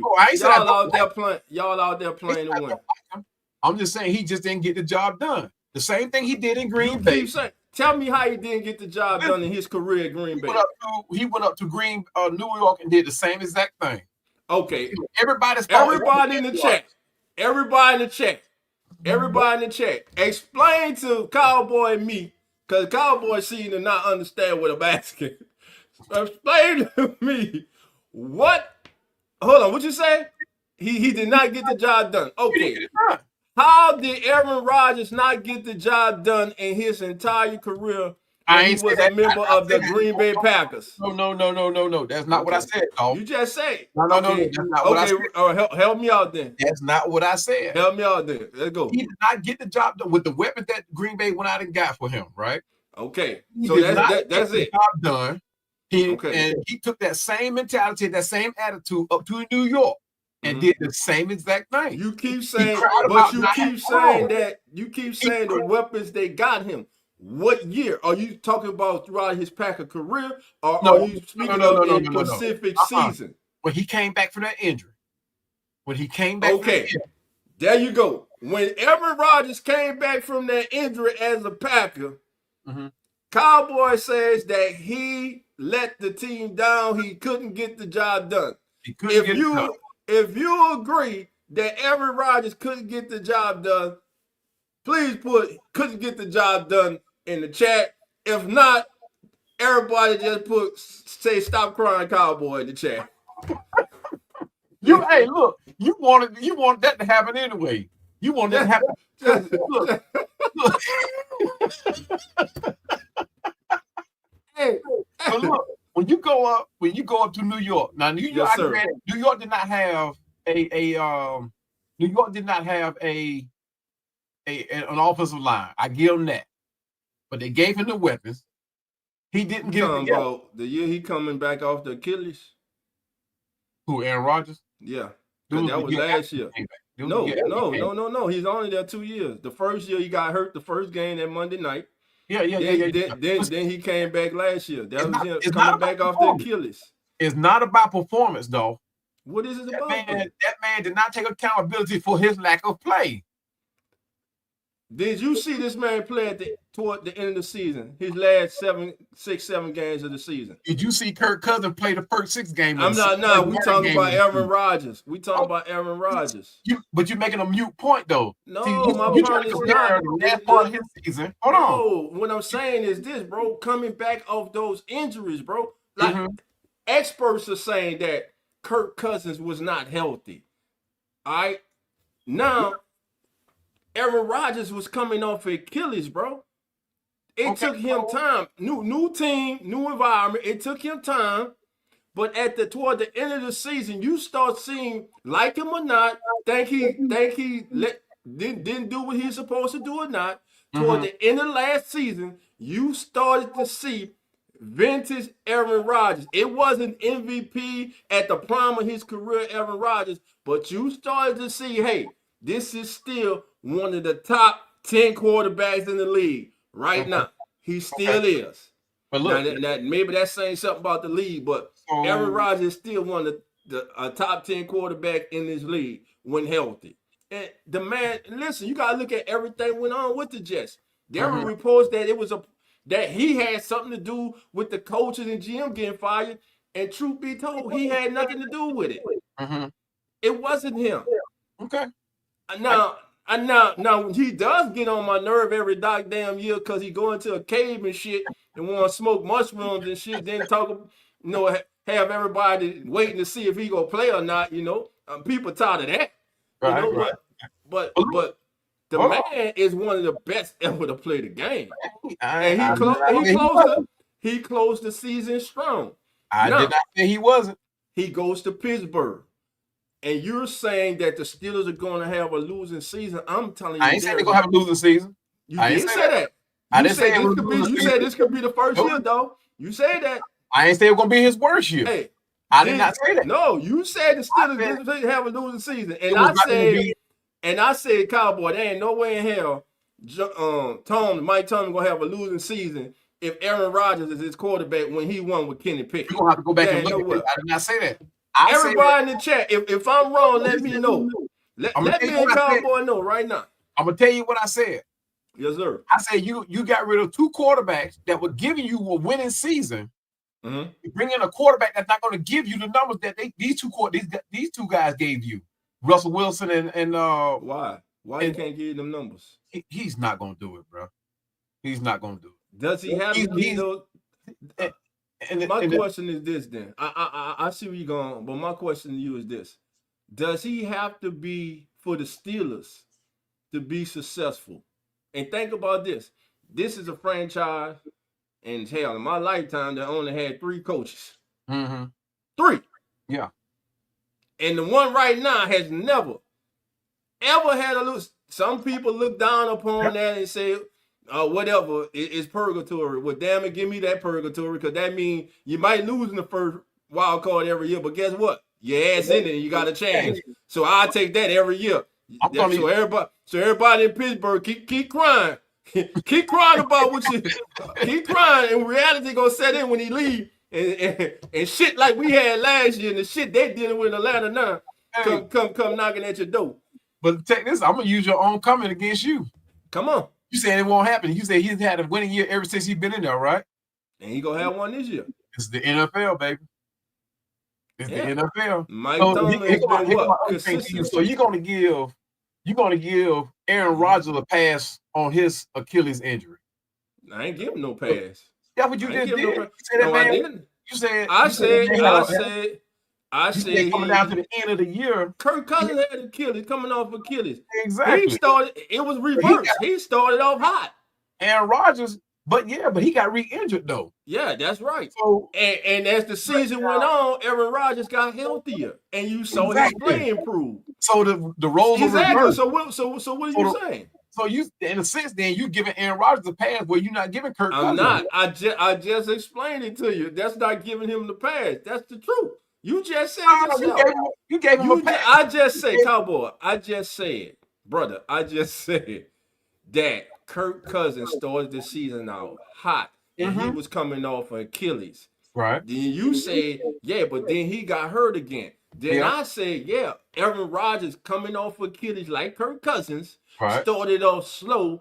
Then he got stronger toward the end of the season. So how is that giving Aaron Rodgers a pass? I'm going to tell you why. Because both of them coming off that same injury. Now, you saying Kirk Cousins was strong at the beginning of the year, but come down to the after that injury, he played worse. So the roles got reversed, bro. The same thing. I mean, both of them got the same injury. Aaron Rodgers came in playing. He had to work his way back up, so he wasn't playing well. But he got stronger as the season went on. Kirk Cousins came out the box hot. Okay. Regardless of the play calling and how he had him lined up, he still was playing pretty decent. I mean, we were winning. We didn't start falling off until after we played y'all and he got hurt. That's when the significant downfall. Now, I can't speak for the interceptions that he threw that cost us a couple of games, but he was hurt. Whether that was the reason why he threw those interceptions, who knows? But the fact of the matter is, Kirk Cousins is not a bad quarterback.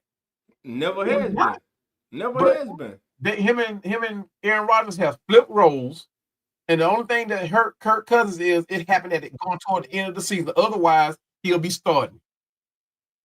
Right. Should be y'all starter right now. He should be. He should be. I mean, that was the plan going in. Right. But because he got hurt, a year or two. Because he got hurt, he threw all those interceptions. I mean, was he playing hurt? The season was a wash anyway. So was he playing hurt in those games? He said he was. He said he was. That was the controversy. That what the coaches said. The coaches said he was playing hurt. They didn't know. Man, there ain't no damn way. They didn't know. People, come on. They run these players every damn day. They get what was told to us from the coaches' mouths. They did not know, and that's why they came down on Kirk Cousins. I keep telling y'all what y'all got. Y'all don't want to listen. I keep telling y'all. Y'all got the dope skin Dennis Allen in Atlanta. I keep telling y'all. Y'all don't want to listen to me. I keep telling y'all. I'm telling you. I don't see it. I don't see it. Now, granted, he's a little more laid back than I want him to be. Because when he was here as a defensive coordinator, he was more engaged with the players. Now, granted, I know the head coach role is different. You got a lot more to contend with. Yes. But at the same time, when it's time for you to step up to make a decision, you got to step up. You got to step up. I haven't seen a coach yet let his defense, especially a defensive-minded coach, let his defense get as bad as we got last year without stepping in. I haven't seen one yet. Bum Phillips did it. Well, of course he but when you're a head coach, especially a defensive-minded head coach, and your defense starts playing the way, I don't care who your friend is as the offensive coordinator, who you have as the offensive coordinator. At some point, you got to step in and say, hey, man, look, looks like we need some help here.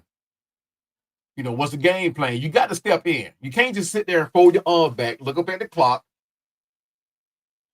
and So just you expect. don't think during the week they had discussions about that? We couldn't tell. The game didn't. I mean, nothing changed. Now going toward the end of the season, where everybody suspected that Raheem Morris stepped in, yeah, we saw a significant increase.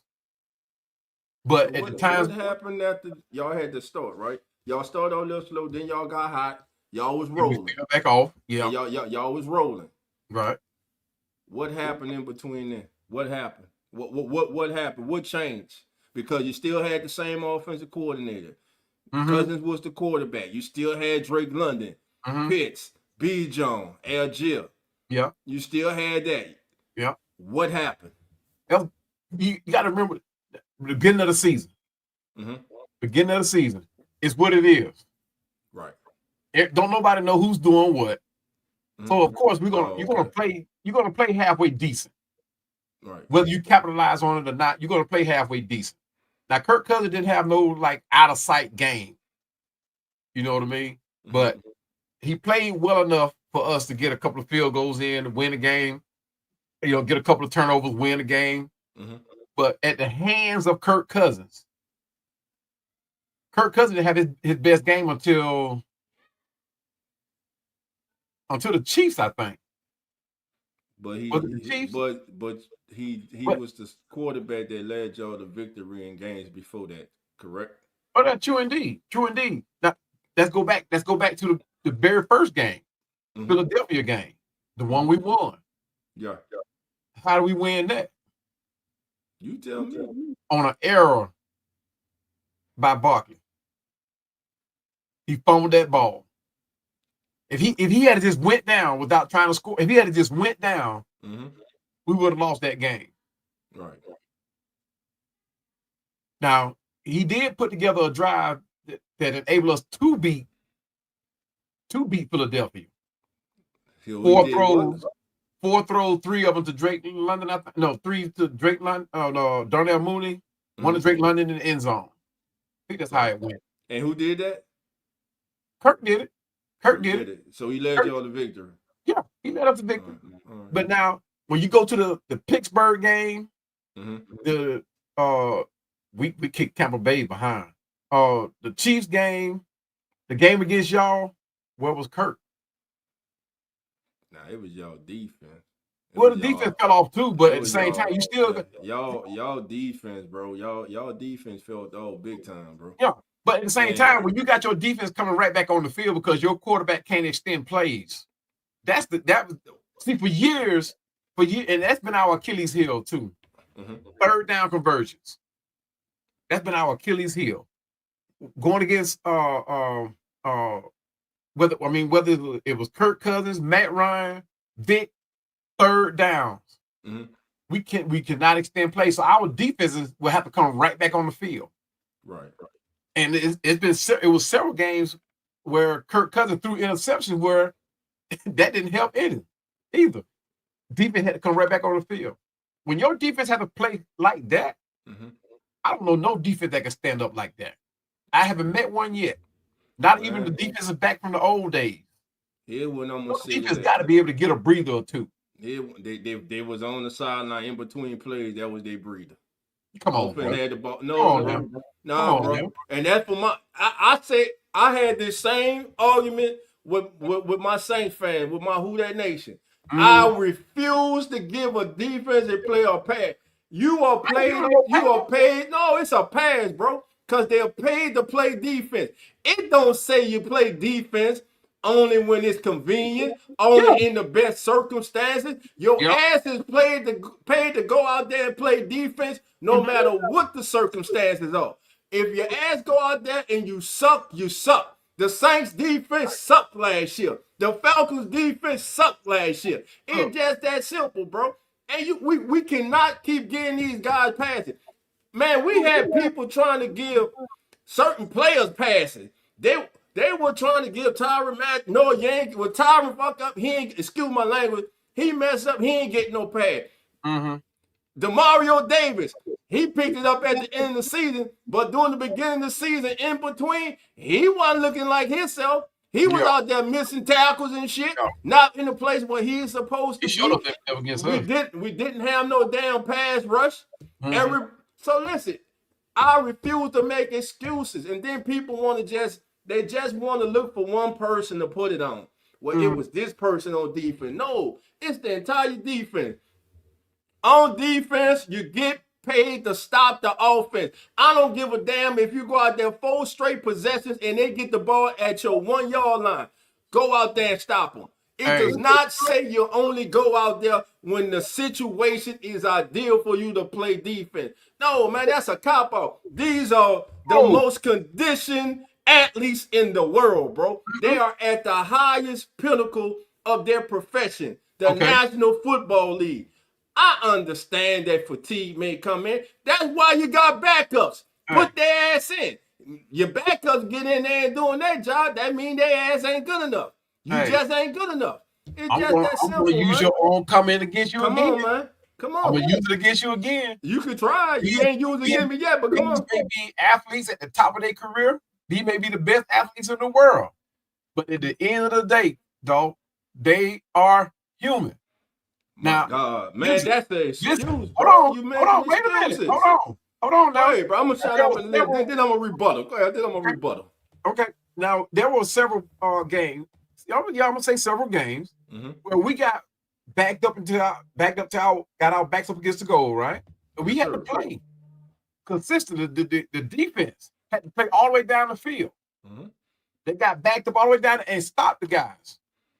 But then the offense get on there and guess what? They do a quick 3 and out, or Kirk Cousins throw an interception. Come on, man. These guys get tired. You can, bro. That little 2 minute. How long do you think it takes for them to go through a series, dog?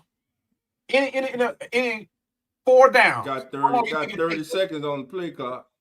So you got 30, 40. 30, 60, 90, 120. Come on, dog. That ain't that job, bro. Yeah, you can do your job. You can do your job, but at the same time, these guys, you talking about these guys running around 6'4", between 6'2", 6'4", 6'5", that are carrying around 300 plus pounds. Cowboy, how long have they been carrying around 300 pounds? Huh? How long they been carrying around 300 pounds? All they life. But at the same, I mean, there's some in the beautiful heat. They've been working out hot as hell, conditioning themselves, getting ready. Yep. So that's an excuse, bro. Listen, you get paid on defense to go out there and stop them. I don't give if I'm paying you millions of dollars, hundreds of thousands of dollars, and you play on defense. When I don't give a damn if my offense turn the ball over 5 damn times. If you a good ass defense, you go out there and you hold them to 3-5 field goals or make them punt 3 times, or you get the ball back to your offense. Okay. That's what a good defense does, man. We can't make no excuses, man. Right? If we stick to your philosophy, my philosophy is you stop them. If we stick to your philosophy, if we use that, why didn't y'all bench Derek Carr? Because the head coach who was a lame duck hooked all his assets to him. He was not taking him out no matter what. The man got hurt the year before in Green Bay. Damn, they shot the boy up and put him back out there on the field. Yeah, true. Because he had a lame duck ass coach who was only concerned about his own damn job and refused to put it in the back. And know what? Know what he didn't want to do? Know why he didn't want to play Jameis? And I'm not sitting here talking like Jameis Jameis is Jameis. That's when Jameis play, you just got to sit down there and just hope for the best. Because either it's going to be 50-50. Either you're going to get pick sixes or you're going to get touchdowns. It's just that simple. That's it. Jameis the only one I know. I love Jamie Purnell. He the only damn player I know. They roll out and just look and just say, well, shit, they got 4 defenders down, still gonna throw it. Look here, you know I see one of your guys down there got a comment down on Philly. He said, "Let me tell my boss and give him why my job not done." Now, as a boss, and if you see a job not getting done, as a supervisor, as a boss, Are you just going to sit back and cross your arms? You Or ain't you going to say supposed to. something? You ain't supposed to. But that's the problem. You said they're not supposed to? No, what I'm saying, you're not supposed to just sit back with your own and not say anything. So what I'm Exactly. saying is this. Oh, Everybody is not built so to be a head coach. That's the problem. Okay. Dennis Allen was not built there. to be a head coach. Let's He's take the it a notch defense back. coordinator. Let's go. That's why Jimmy Lake is not here, bro. That's why he is not here. Mm-hmm. You see your team getting pushed up and down the field. Mm-hmm. Literally getting pushed up and down the field. Either they're tired or we don't have time to set up the game, get a play calling. 1 to 2. At some point, as a boss, you got to make the adjustment. Either you got to see who's tired. You got to say, okay, look, that's make the sub. Don't wait on your players to make the sub. If you got a sub out, if you got a player out there on the field, Grady Jarrett came back from an injury. Mm-hmm. Grady Jarrett gave us the most energy out of everybody on that field last year. And he came back from an injury and he carried around 300 plus pounds. Mm-hmm. But not one time did you see him. Well, no, I take that back. When he got tired, he signaled, "Hey, come and get me." That's a better. They all do that. When you got players out there that wants to stay out there because they want to so-called keep their job, as a coach, if you see a player out there lacking, or he's moving slow on the previous play, right? Now people say, "Well, he probably taking a breather in between plays." There are no breather in between plays. But as a defensive coordinator, if you see, let's just say, Alvin consistently running up that A gap, that B gap, and you got that man there that's not, he's getting pushed back. Right. You got to do something, dog. He's not going to tell you, "Come and get me." He's going to want to stay out there because if you relinquish that spot, guess what? If Brandon Dorless comes in and start excelling at that spot, guess what? Jimmy Lake might say, "Hey, man, wait a minute. Maybe we ought to start Brandon Dorless at this spot instead of Ebiketie." So you don't that think pride thing? The pride thing is a man's biggest killer. Every player in the National Football League signals when they need a break. Every player. We couldn't tell that unless you're Richardson, bro. Everybody and their mama saw our players getting pushed up and down the field because they were tired, bro.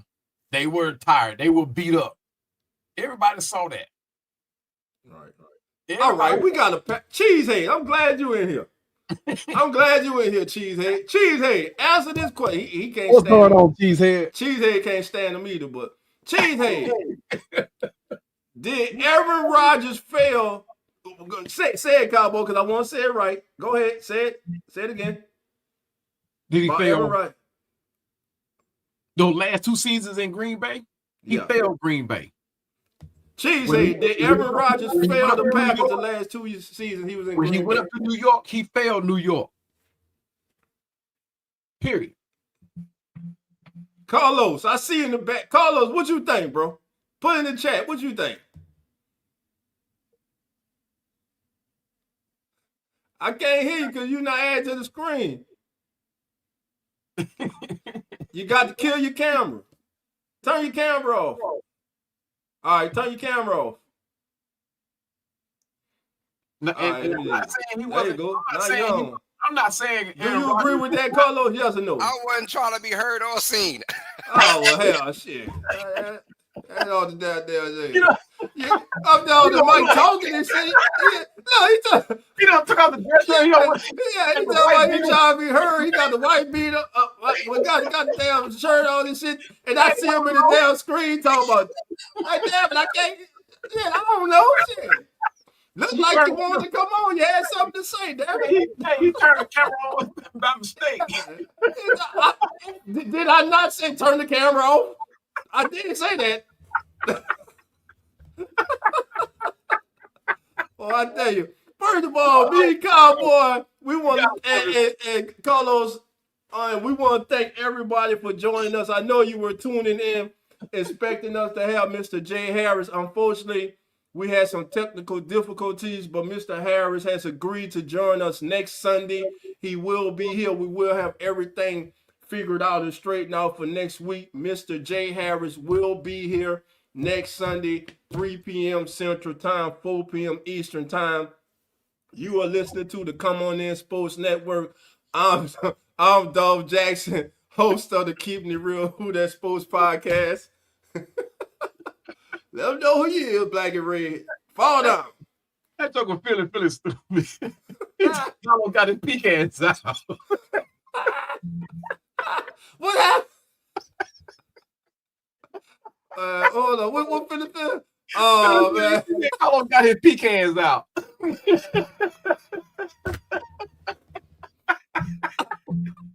He's Carlos, finna feel trying to get you, boy. He trying to score you, dog. Hey, man. Oh, man, my stomach hurt, boy. That was a good one. That was a good one. Hey, man, look, I'm going to check out, man. All right. Look at that. Cheese said technically he didn't have any wide receivers, but I mean, if you're good, you work with what you got. Yeah, true that. You know. I ain't taking nothing from Aaron Rodgers. I'm just saying he didn't get, I expected a lot more from him when he got up to New York. I realized he came back from an Achilles injury. But I think his attitude kind of like overshadowed what he did do to me in my book. You know what I mean? I think he should have stayed there, and worked with the team owners to get the players that he needed or wanted. I mean, I thought it was a good fit for him. But man, I just see him going to Pittsburgh. I don't see the Steelers having a losing season. Mm-hmm. I like the moves that they made. Their biggest thing was what? A quarterback. Aaron Rodgers, Mason Rudolph. Mm-hmm. If they wouldn't have got Aaron Rodgers, everybody would have been just waiting about 3-4 weeks to see when Will Howard be installed as the Steelers starting quarterback. Exactly. Just that simple. Now they got stability. The thing is, hopefully he can stay healthy. We know this is on a 1-year deal. Right. So they're going to see how it works. This probably is his swan song for his career. The good thing is you got a young quarterback in Will Howard who now gets to sit behind a veteran and see look at greatness. I like that kid. Yeah. And they got him in the 6th round. So, and the kid's a winner. So we shall see. Is he the future? Is he the next 6th rounder that turns heads? And listen, again, like I always say, it doesn't matter if you're a 1st round, 2nd, 3rd, 5, 6, 7, or undrafted free agent. True. It's all about what you do with the opportunity when it's given to you. And we got a lot of stories, and one just cashed in the Bay Area. Think about this. I'm talking about Brock Purdy, Mr. Irrelevant, final pick of the draft, overlooked, afterthought. Right. Goes into San Francisco, outplays veterans, have people shipped out, and does what? Leads the 49ers to 2 NFC championship games and a Super Bowl. No, he didn't win it, but guess what? He got there. And since he's been a member of the 49ers, they've been in 2 NFC championship games. And to me, a lot of people, when it comes to Brock Purdy, they disrespect him and because he's a 7th-round selection and he was Mr. Irrelevant.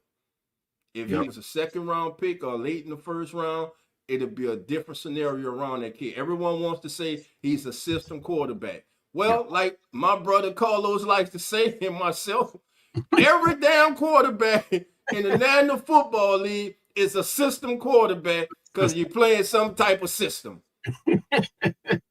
Tom Brady was a system quarterback in New England and in Tampa Bay. Joe Montana was a system quarterback in San Francisco and Kansas City. Of course. But, you know who else has that playbook? Yes, go ahead. You know who else had that same playbook, that Steve Walsh playbook? Yeah. Who's that? Zach Robinson. He had the same playbook. That West Coast. West Coast. Every coach that I know of that has used that playbook has been somewhat successful. Right. So except hopefully Zach Robinson last year and this year. Except Zach Robinson last year and this year. Well, this year ain't came yet, so it's here. It's here.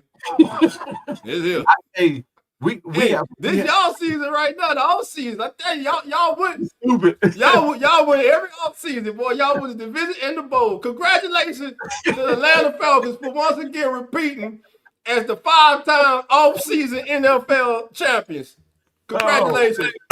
Congratulations, man. Congratulations. Y'all do it every year. That's why I can't wait till the real season starts, baby. Hey, it's all right. Wait till the real season starts. We'll take that. Y'all let LeBron go win that bubble bowl. So I mean, we'll take it. Oh my God. Like, hey. All right, listen, we talk about everything. But before we get out of here, let me ask you this. If we're ranking divisions right now, as far as head coaches go, what division stands out to you as having the best head coaches in that division? It's kind of easy, but that's for everybody in the chat too. The AFC, not sure what one that is. Got to be the W. AFC West. AFC West. Yeah. AFC West. Yeah. Bulls. Golly. You got the Chiefs. You got the Broncos. Chargers. Who we forgetting about? Chiefs, Broncos, Chargers. Chiefs, Broncos, Chargers. Who the hell we forgetting? Chiefs, Broncos, Chargers. That mean they're irrelevant as hell. Chiefs, Broncos. Oh, my bad. My bad, Nine. My bad, Nation. My bad, Raider Nation. The Raiders. The Raiders, baby. Can't forget about the Raiders, man. But listen, man. But yeah, man. It's again, Mr. Harris will be with us. Yeah, okay, no problem. Mr. Harris will be with us, family, next week. Again, for everyone who was tuning in, we had some technical difficulties, but we will have everything worked out. Next week, Mr. Harris will be in the building. He has assured us of that. And again, we want to thank Mr. Harris for agreeing to be with us. And man, Mr. Harris was working hard behind the scenes. I was, man. But listen, we gonna have everything straight for next Sunday. So y'all come on in. Mr. Harris will be here next Sunday. Cowboy will be here. Carlos will be here. And your boy Dolph, I'll also be here next Sunday. So again, thank everybody for joining. I think Cowboy, you got to go? Yeah. I'm gonna take off. But I just want to thank everybody for allowing me to be here with you guys. Thank you for having fun with me. It was a blast. And guys, I'm gonna say it again. Look out for the show that Dolph and I are gonna do about the Saints Falcons rivalry. Guys, it's gonna be hilarious. A lot of information in that thing. A lot of you guys weren't around when this rivalry started, but we're gonna share that information with you. Let you get a gist of how it initially got started. I think that was kind of funny in itself, but but the Battle of the South is on, guys. It's on, baby. It's on. I think with the series tied now, right? Yeah. Tied up at 54. Yeah, we done whooped each other the same amount of time. Yeah. So, like I said, it's going to be a great one. The season is going to be the make or break the season. So, and it should be a good one. I mean, you guys going through, you might well go and call it a rebuild.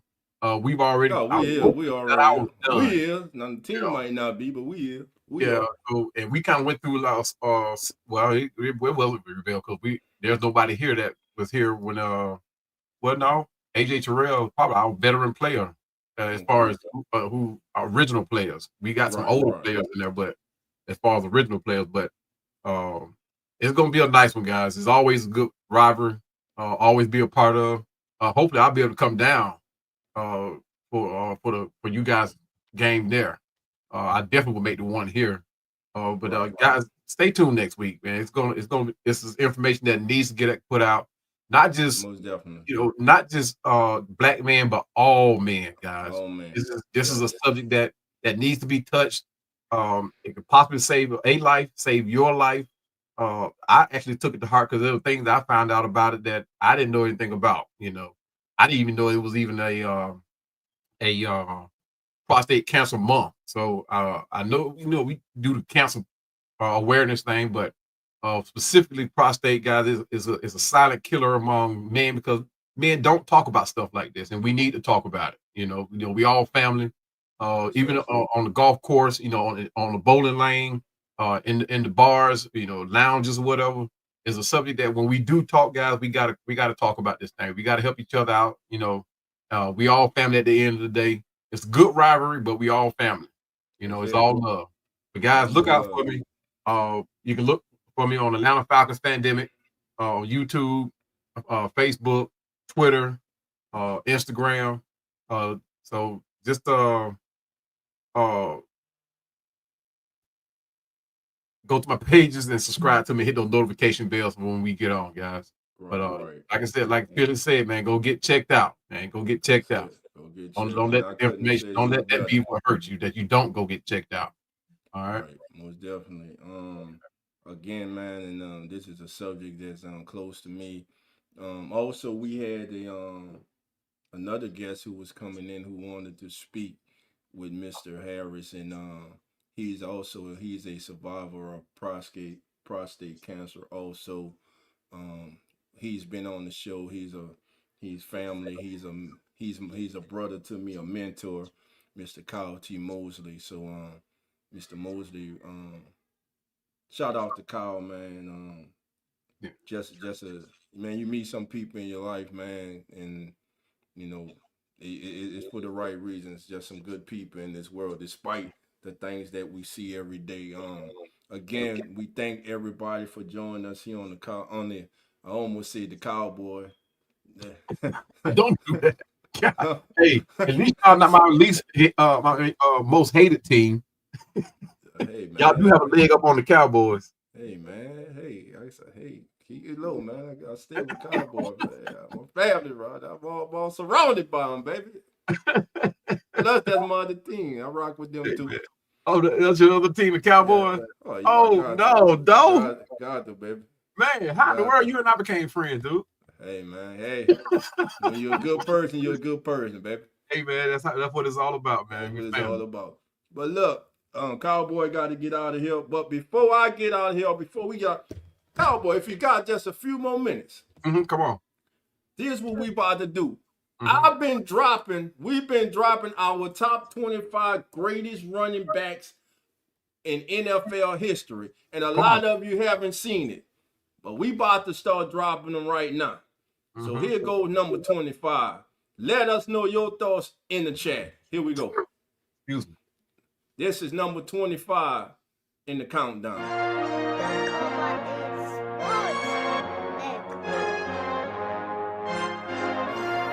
Number 25.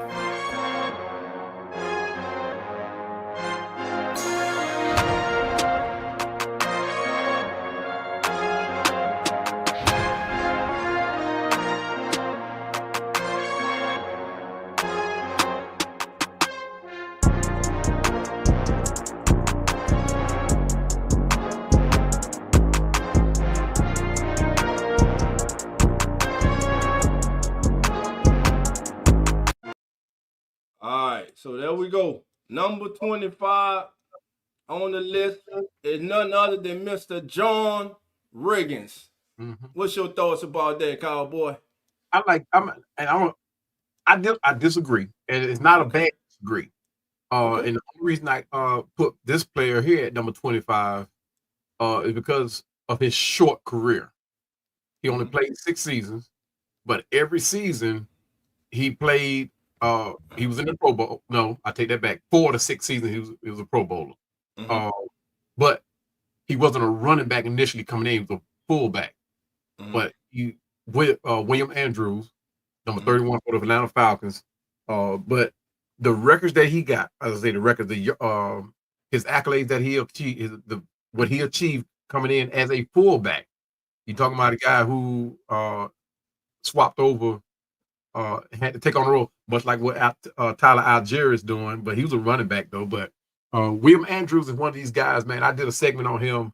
Haven't had a chance to speak with him initially. I met him years ago, at 9 years old. I met him at the Fulton County Stadium, a year after I became a fan.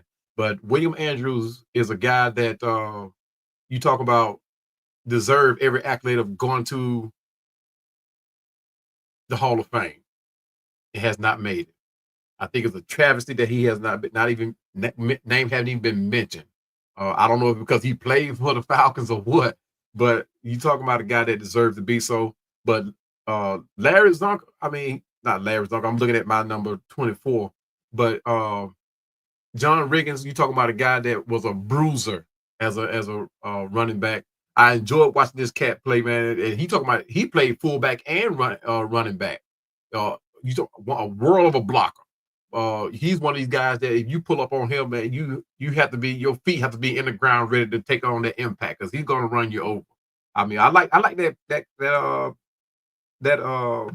number 25. I just have my 25 at William Andrews. John Riggins is further up the chart one for me.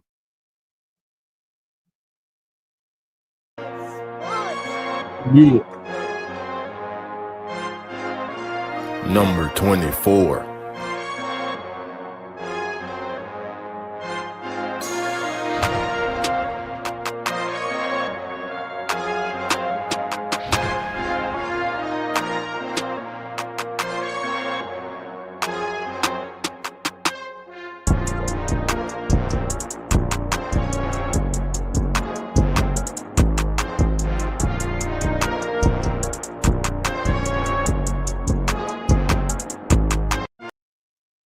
Well, there we go.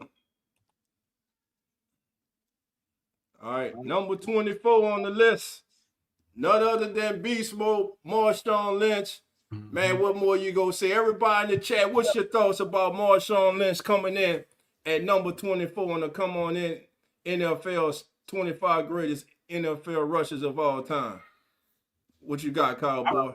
I was thinking he'd be further up on the chart. You know, once you start winning Super Bowls, becoming part of the Super Bowl team, your name get inked in.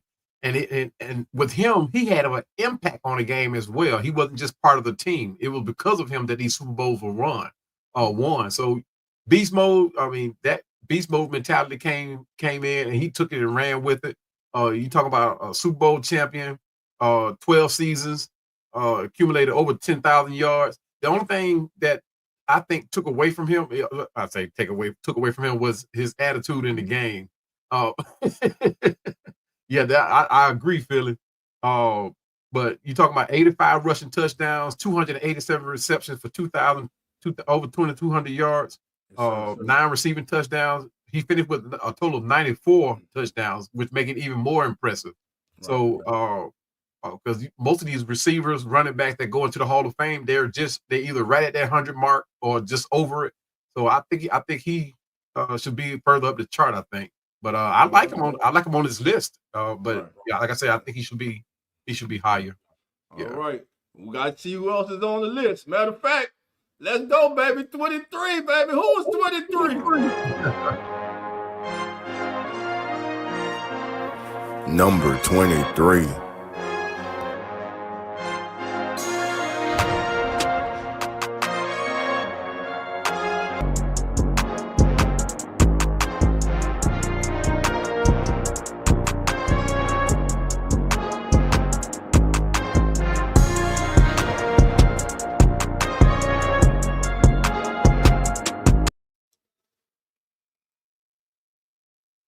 All right, family. Number 23, none other than Warrick Dunn. First of all, he's a Louisiana kid, and we all know the story of Warrick Dunn. As a youngster, lost his mother to a tragic shooting. The young man became the head of his family, provided for all his siblings, went to Florida State, had a great career. Came into the National Football League, also had a great career. He was an all-purpose guy. Despite his size, Warrick Dunn can run between the tackles. He can do it all on the field. And to me, the reason he is on this list because he is one of the 25 greatest rushers in NFL history that I personally have witnessed. What's your thoughts on Warrick? I think you're muted, Cowboy. Again. Yeah. I totally agree with you, man. 3-time Pro Bowler. Like he lost his mother. And he came in the league. You know, I think he used that as inspiration to do to finish the job. You know what I mean? He came AP Offensive Player of the Year. Did look like 1,000-yard seasons. God, that's crazy. Over 15,000 yards rushing, all-purpose yards. Like you said, he was very versatile once he got that ball in his hands. Running in between the tackles, you can bounce it outside. Is once he get that ball in his hands, his yards after he receives it is crazy. I mean, the only thing that he really actually we didn't want to use him like that. Like you said, he's a small guy. His blocking was kind of suspect at some times. But you talk about 5'9", 187, and competing in the NFL, that is crazy. That is crazy. That's exactly we bench pressing that. So I mean, let me just say this: the next person coming up on this list, when the greatest running backs in the history of the National Football League are discussed, this man's name somehow always seems to get overlooked or ignored. But make no mistake about it, he was one of the greatest running backs in the history of the National Football League, and also he was part of one of the most memorable plays in the history of the National Football League.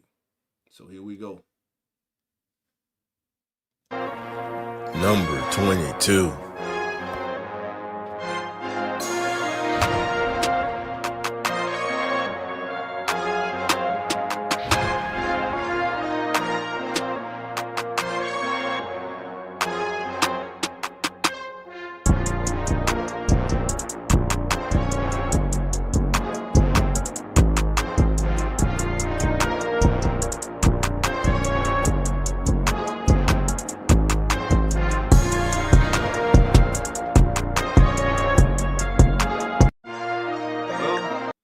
There we go, number 22, baby.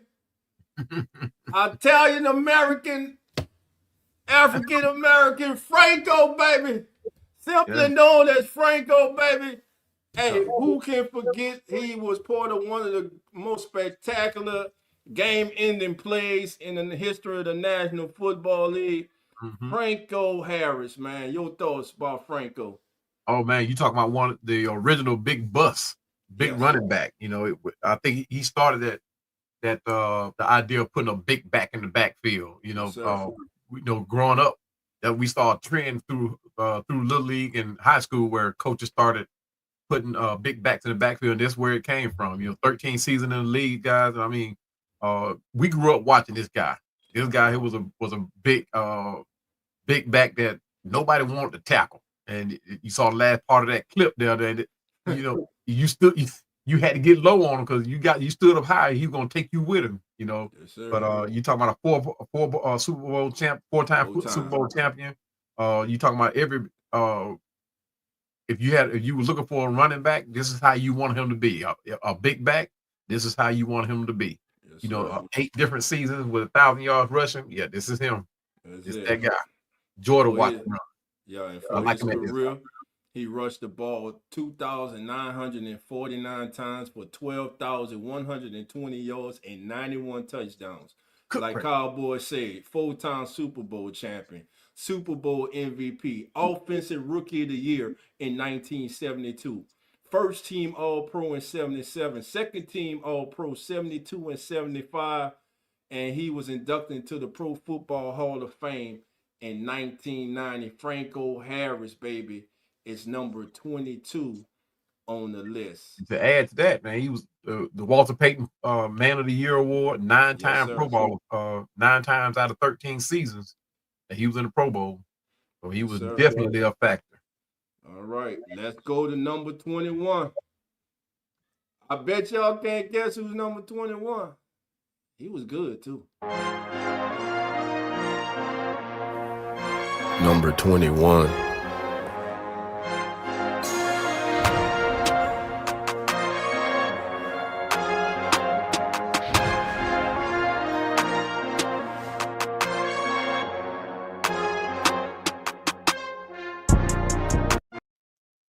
All right. So number 21 on the list is none other than Mr. Gold Teeth himself. That boy was slug, baby. That's why we loved him in the hood, baby. You know what I'm saying? Yes. Shout out to EJ Edgerrin James, man. The kid was just special, baby. EJ, baby, give him the ball. I'm talking about before Marshall Faulk got there, it was Edgerrin James. Edgerrin James, one of the best to do it. Pro Football Hall of Famer. Cowboy, talk to us about Edgerrin. Yeah, this guy here was that versatile guy. He could do it all: run the ball, catch the ball, block. He could do it all. I think the only thing that you could take away from him was the fact that his injury. He just twists his ankle a lot, but at the same time, he's one of these players that you could tape him up and bring him right on back in. But he have to sit out a game or two. But you talk about consistently running 1,000 yards. Did it for 11 seasons. It topped over 1,500 yards. Pro Football Hall of Fame induction, 4-time Pro Bowler, 3-time first team All Pro, NFL Offensive Rookie of the Year, 2-time NFL rushing leader. The accolades go on. On and on, man. Yes. All decade team. You know, you talking about you. This is the guy that if you wanted a running back, not a fullback turn running back, but if you wanted a running back, Elton James was that guy outside of those weak ankles. That's it. All right. Let's keep the countdown going. Everybody in the chat, feel it, feel everybody in the chat. Hey, there are 109 of you here. Do us a favor. Hit that like button. Please subscribe to the Come On In Sports Network. Help us grow the community so we can have great content like this for you. And again, for everyone who was tuning in to see Mr. Jay Harris of ESPN, we were having technical difficulties, but Mr. Harris has agreed to be with us next week. We will have everything worked out, and Mr. Harris will be here live on the screen with you and with us next Sunday, family, at 3 p.m. Central, 4 p.m. Eastern time. Let's keep the countdown going, baby. And here we go. Next on the list. Number 20.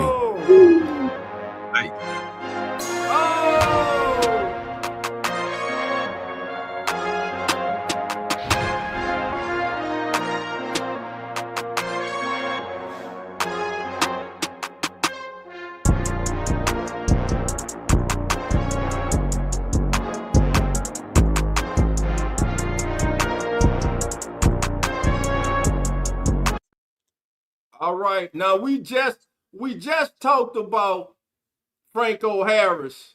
Mm-hmm. Man, it just came to him. That's a good comparison right there. Yeah. Derrick Henry, man. Yes. Big, fast, strong, elusive. What's your thoughts on King James, man? King Henry. When he came into the league, I couldn't understand the fact that how somebody would give up on a Derrick Henry. You know, why would you allow that team to walk out of your stadium and not still be signed to your team? Whatever that man asking, I would have given it to him, because he gives you that and then some.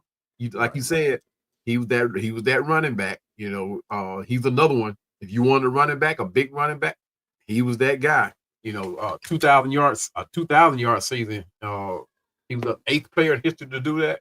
And by the way, I think Bijan will probably get 2,000 this year. Book it. Hey, but I know that's something that he said that he wanted to do. That he was looking to hit 2,000 this year. Yeah, man, that means he's gonna have to be the vocal. The thing is, your coordinator gonna give him the ball though, that much. I think he's gonna try to utilize that spread offense. If he does do that, Bijan he'll probably get some passes coming out of the backfield. But as far as running the ball, I don't think he's gonna hit the 2,000. I say he will, but he'll do it because it's the yards after.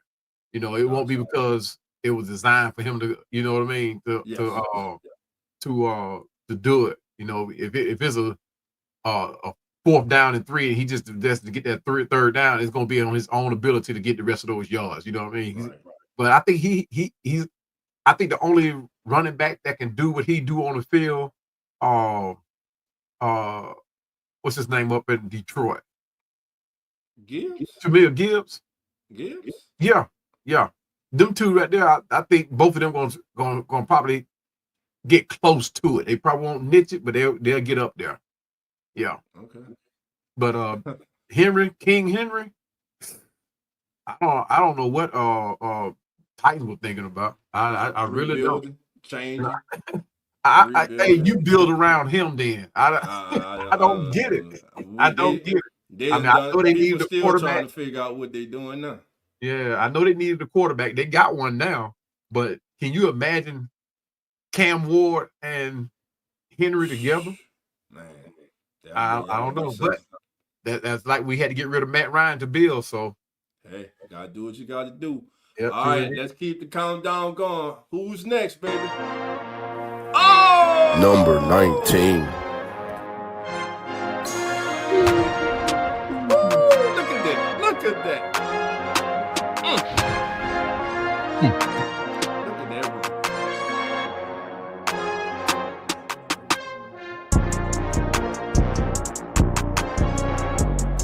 Yep, I saw that a lot.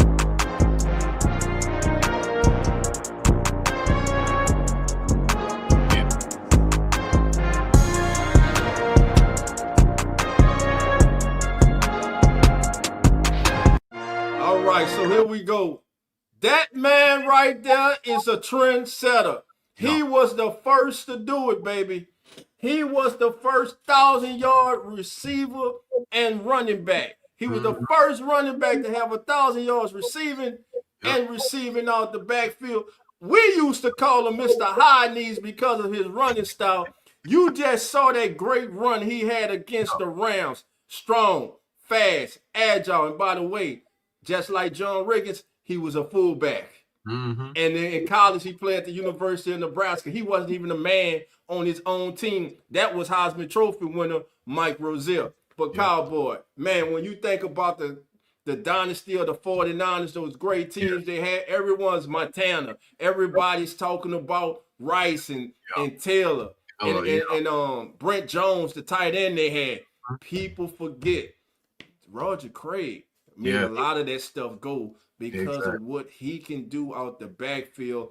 And Bill Walsh with the West Coast offense, man, changed football. Your thoughts? Man, this guy was probably the most underrated quarterback, running back, I think. When it came time to go into the Hall of Fame. But you talking about the original Christian McCaffrey. This guy here did it all. He lined up at wide receiver. He lined up as in the slot. He lined up in the running back as a running back. He did it all. And you talking about we were just talking about being in one of those elusive backs. This was that guy. You talking about he scored 3 touchdowns in the Super Bowl against the Miami Dolphins. The Miami Dolphins at the time had one of the best defenses in the league. Well, if not the best, but he scored 3 touchdowns against them. So, 8,000 rushing yards, 8,000, 5,000 receiving yards, 1,300 yards from scrimmage, 73. If he had to hit 100 yards, 100 touchdowns, his name will be higher on this list. If he had to get there, he only had 73. You muted. Let me just say this list is not going off of stats. This list is gone off of impact, who we thought were the best running backs that we have seen in the National Football League. Roger Craig is one of the best football players that I have watched play football. Everyone on this list so far are some of the best football players I've ever seen play. Now, I'm telling you now, there are going to be a few surprises coming up right now. Because a lot of you are going to say, how the hell? But I'm going to tell you this. A lot of people's career got cut short. If not, I'm telling you, listen, the time that we did have them, it was must see.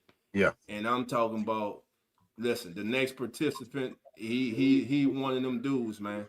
He's one of them dudes. Let's get to it, fam. Let's get to it. Number 18.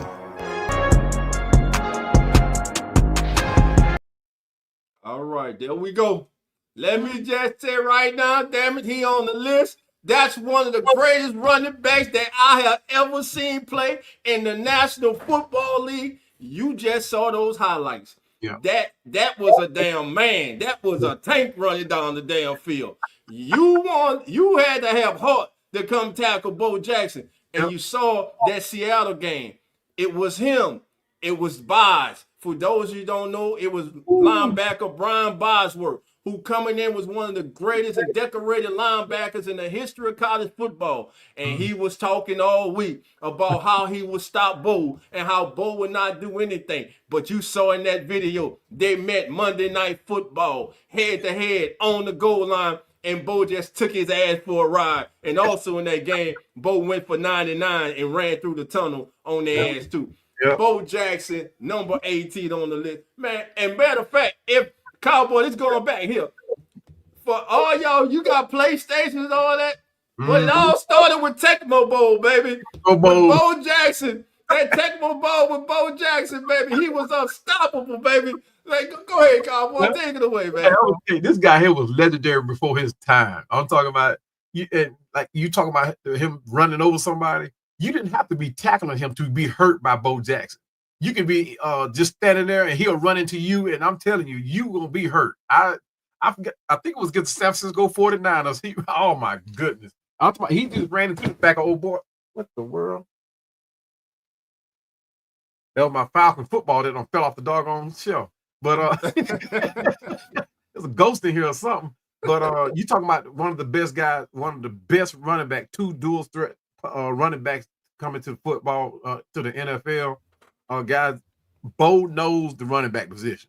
He knows legendary, explosive, powerful. The only I ain't gonna say the only running back. When I think Bo Jackson, I'm thinking of players like Marshawn Lynch. I'm thinking of players like what's another good one? Derrick Henry. You talking about guys who own the running back position. Right? Yeah. I'm talking about own it. You know, he was that guy, like he said, when you went to play Tecmo Bowl, he was that first player you picked up. Hey, when you made your team. That pitch right. Bo gone, baby. I'm just surprised he's this far down on the list, though. I'm just surprised. Hey, you know, I'm trying to, for some people, I was trying to, you know, keep it fair. Now, there are some that don't think Bo was all that. Exactly. They're crazy. I don't know what world they live in, but they're crazy. But you have to go ahead, Cowboy. Yeah, but you have to. It's like watching Michael Jordan play, right? You have a lot of people that say Michael Jordan didn't deserve all the attention and accolades that he got until you actually watch them play, not the highlights. Not the highlights, but you have to go watch the game. That's why I always tell my son, unless you watch the game, don't come argue with me about Michael Jordan. Oh, man, hold on. Please don't tell me your son is a LeBron. Man, these jokers here, and we'll get into that later. Yeah, we'll get it out another episode. Yeah, we'll get it out another episode, man. I told him, go watch the game. Stop watching the highlights. Yeah. Stop watching these footage that people sending you. Go watch the game. I got a chance to see Michael Jordan play twice in person. And I mean, you talk about it's a difference between seeing highlights and seeing this guy in person, man. I mean, you sitting all the way back there, and when he jumps, it's almost like you can high five him. I'm like, this joker is jumping out of the gym. Yeah. And it's crazy. It's crazy. Yeah. But we'll talk about that on another show. We'll talk on another show. All right, here we go. Now, this player here, arguably, by many, is considered one of the greatest running backs ever to touch a football. Ooh. Who you got? Oh, it's a good one. It's a good one.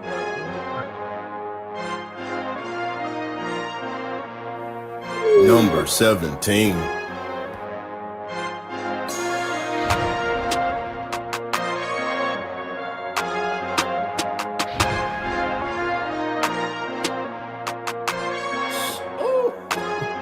Ankle breaker. Oh.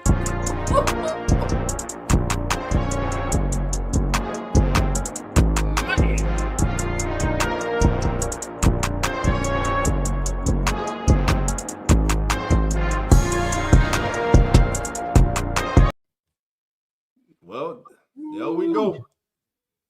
Mr. Gale Sayers, number 17 on the countdown, baby. What's your thoughts about Mr. Sayers, man? I'm telling you, he's the note. I'm surprised. Look, I think a lot of these guys should be further up on the list, but you can't put everybody up at the top. Right? You can't put it. Listen, right now, when we in the course next week, we're gonna reveal 16 through 14 next week. But right now, I'm having a hard time figuring out where to put the third leading all-time rusher in the history of the National Football League. Say it ain't so. I'm saying it. No. I'm having a hard time where to place him. No. I don't know if he. I don't even think he top 25, and he the third all-time leader rusher in the history of the National Football League. Stop it. You don't think? You think he's top 5? Hey, look, if he's third all time, we strictly going by the numbers. Yeah, that's strictly going by the numbers. Like you said, we ain't going by stats though. So yeah, that's what I'm saying. We ain't going by stats. Yeah. So I mean, that's different. If we're going by stats. Huh? I can't reveal them yet. I'm gonna tell you when we get off. I'm gonna tell you when we get off. Listen, me and Cowboy about to get out of here. We hope everybody enjoyed the show again. Mr. Jay Harris of ESPN will be with us next Sunday. We had some technical difficulties this week, but he will be with us. He has agreed to be with us graciously and humbly. Agreed to be with us next week. In fact, it was his idea to say, "Hey, Dolph, I'll come on next week, man. Hey, no problem. Listen, we gonna work everything out. We gonna have everything ready for you guys." Mr. Jay Harris will be in the building, and like Cowboy has been saying, and like everybody in the chat, man, his story is a story that we need to hear. But also, we have some special guests who want to come on. We have a special guest that want to come on also and speak to Mr. Harris. So look forward to that next week. We thank each and every single one of you. It's been a pleasure. It's been an honor. We thank you guys for spending part of your Sunday with us here at the Come On In Sports Network. And again, if you're not subscribed, baby, what you waiting for? Subscribe to the Come On In Sports Network, which is home to Atlanta Falcon Fandemic, Real Fan Sports, Uneducated Sports Talk, Eagles Talks with TJ, Come On In Bills with Lawrence and Jeremy, Keeping It Real Who That Sports Pod with Coach Rock and myself in the Hit Zone. That's right, we got another one coming for you, baby. The Hit Zone, which would be featuring Mr. J Hits, and he covers the team that Cowboy hates but has their nickname, the Cowboys. So Jay Hits will be here with the Hit Zone, representing America's team, baby. And we need all of you to join us the first Sunday of the regular season for the #1 pregame show on all the social media as the NFL turns, where we all will be in the building. We will have special guests coming in each and every week. We will have, we go through each and every game. We give you our choices, and at the end, one of the most exciting segments of all that day is baller. Who's your baller of the day? We shall see. But until then, family, we will see everyone next Sunday, 3 p.m. Central Time, 4 p.m. Eastern, here on the Come On In Sports Network, as our guest will be Mr. Jay Harris. Hit that like bell, subscribe. Have a wonderful day, family.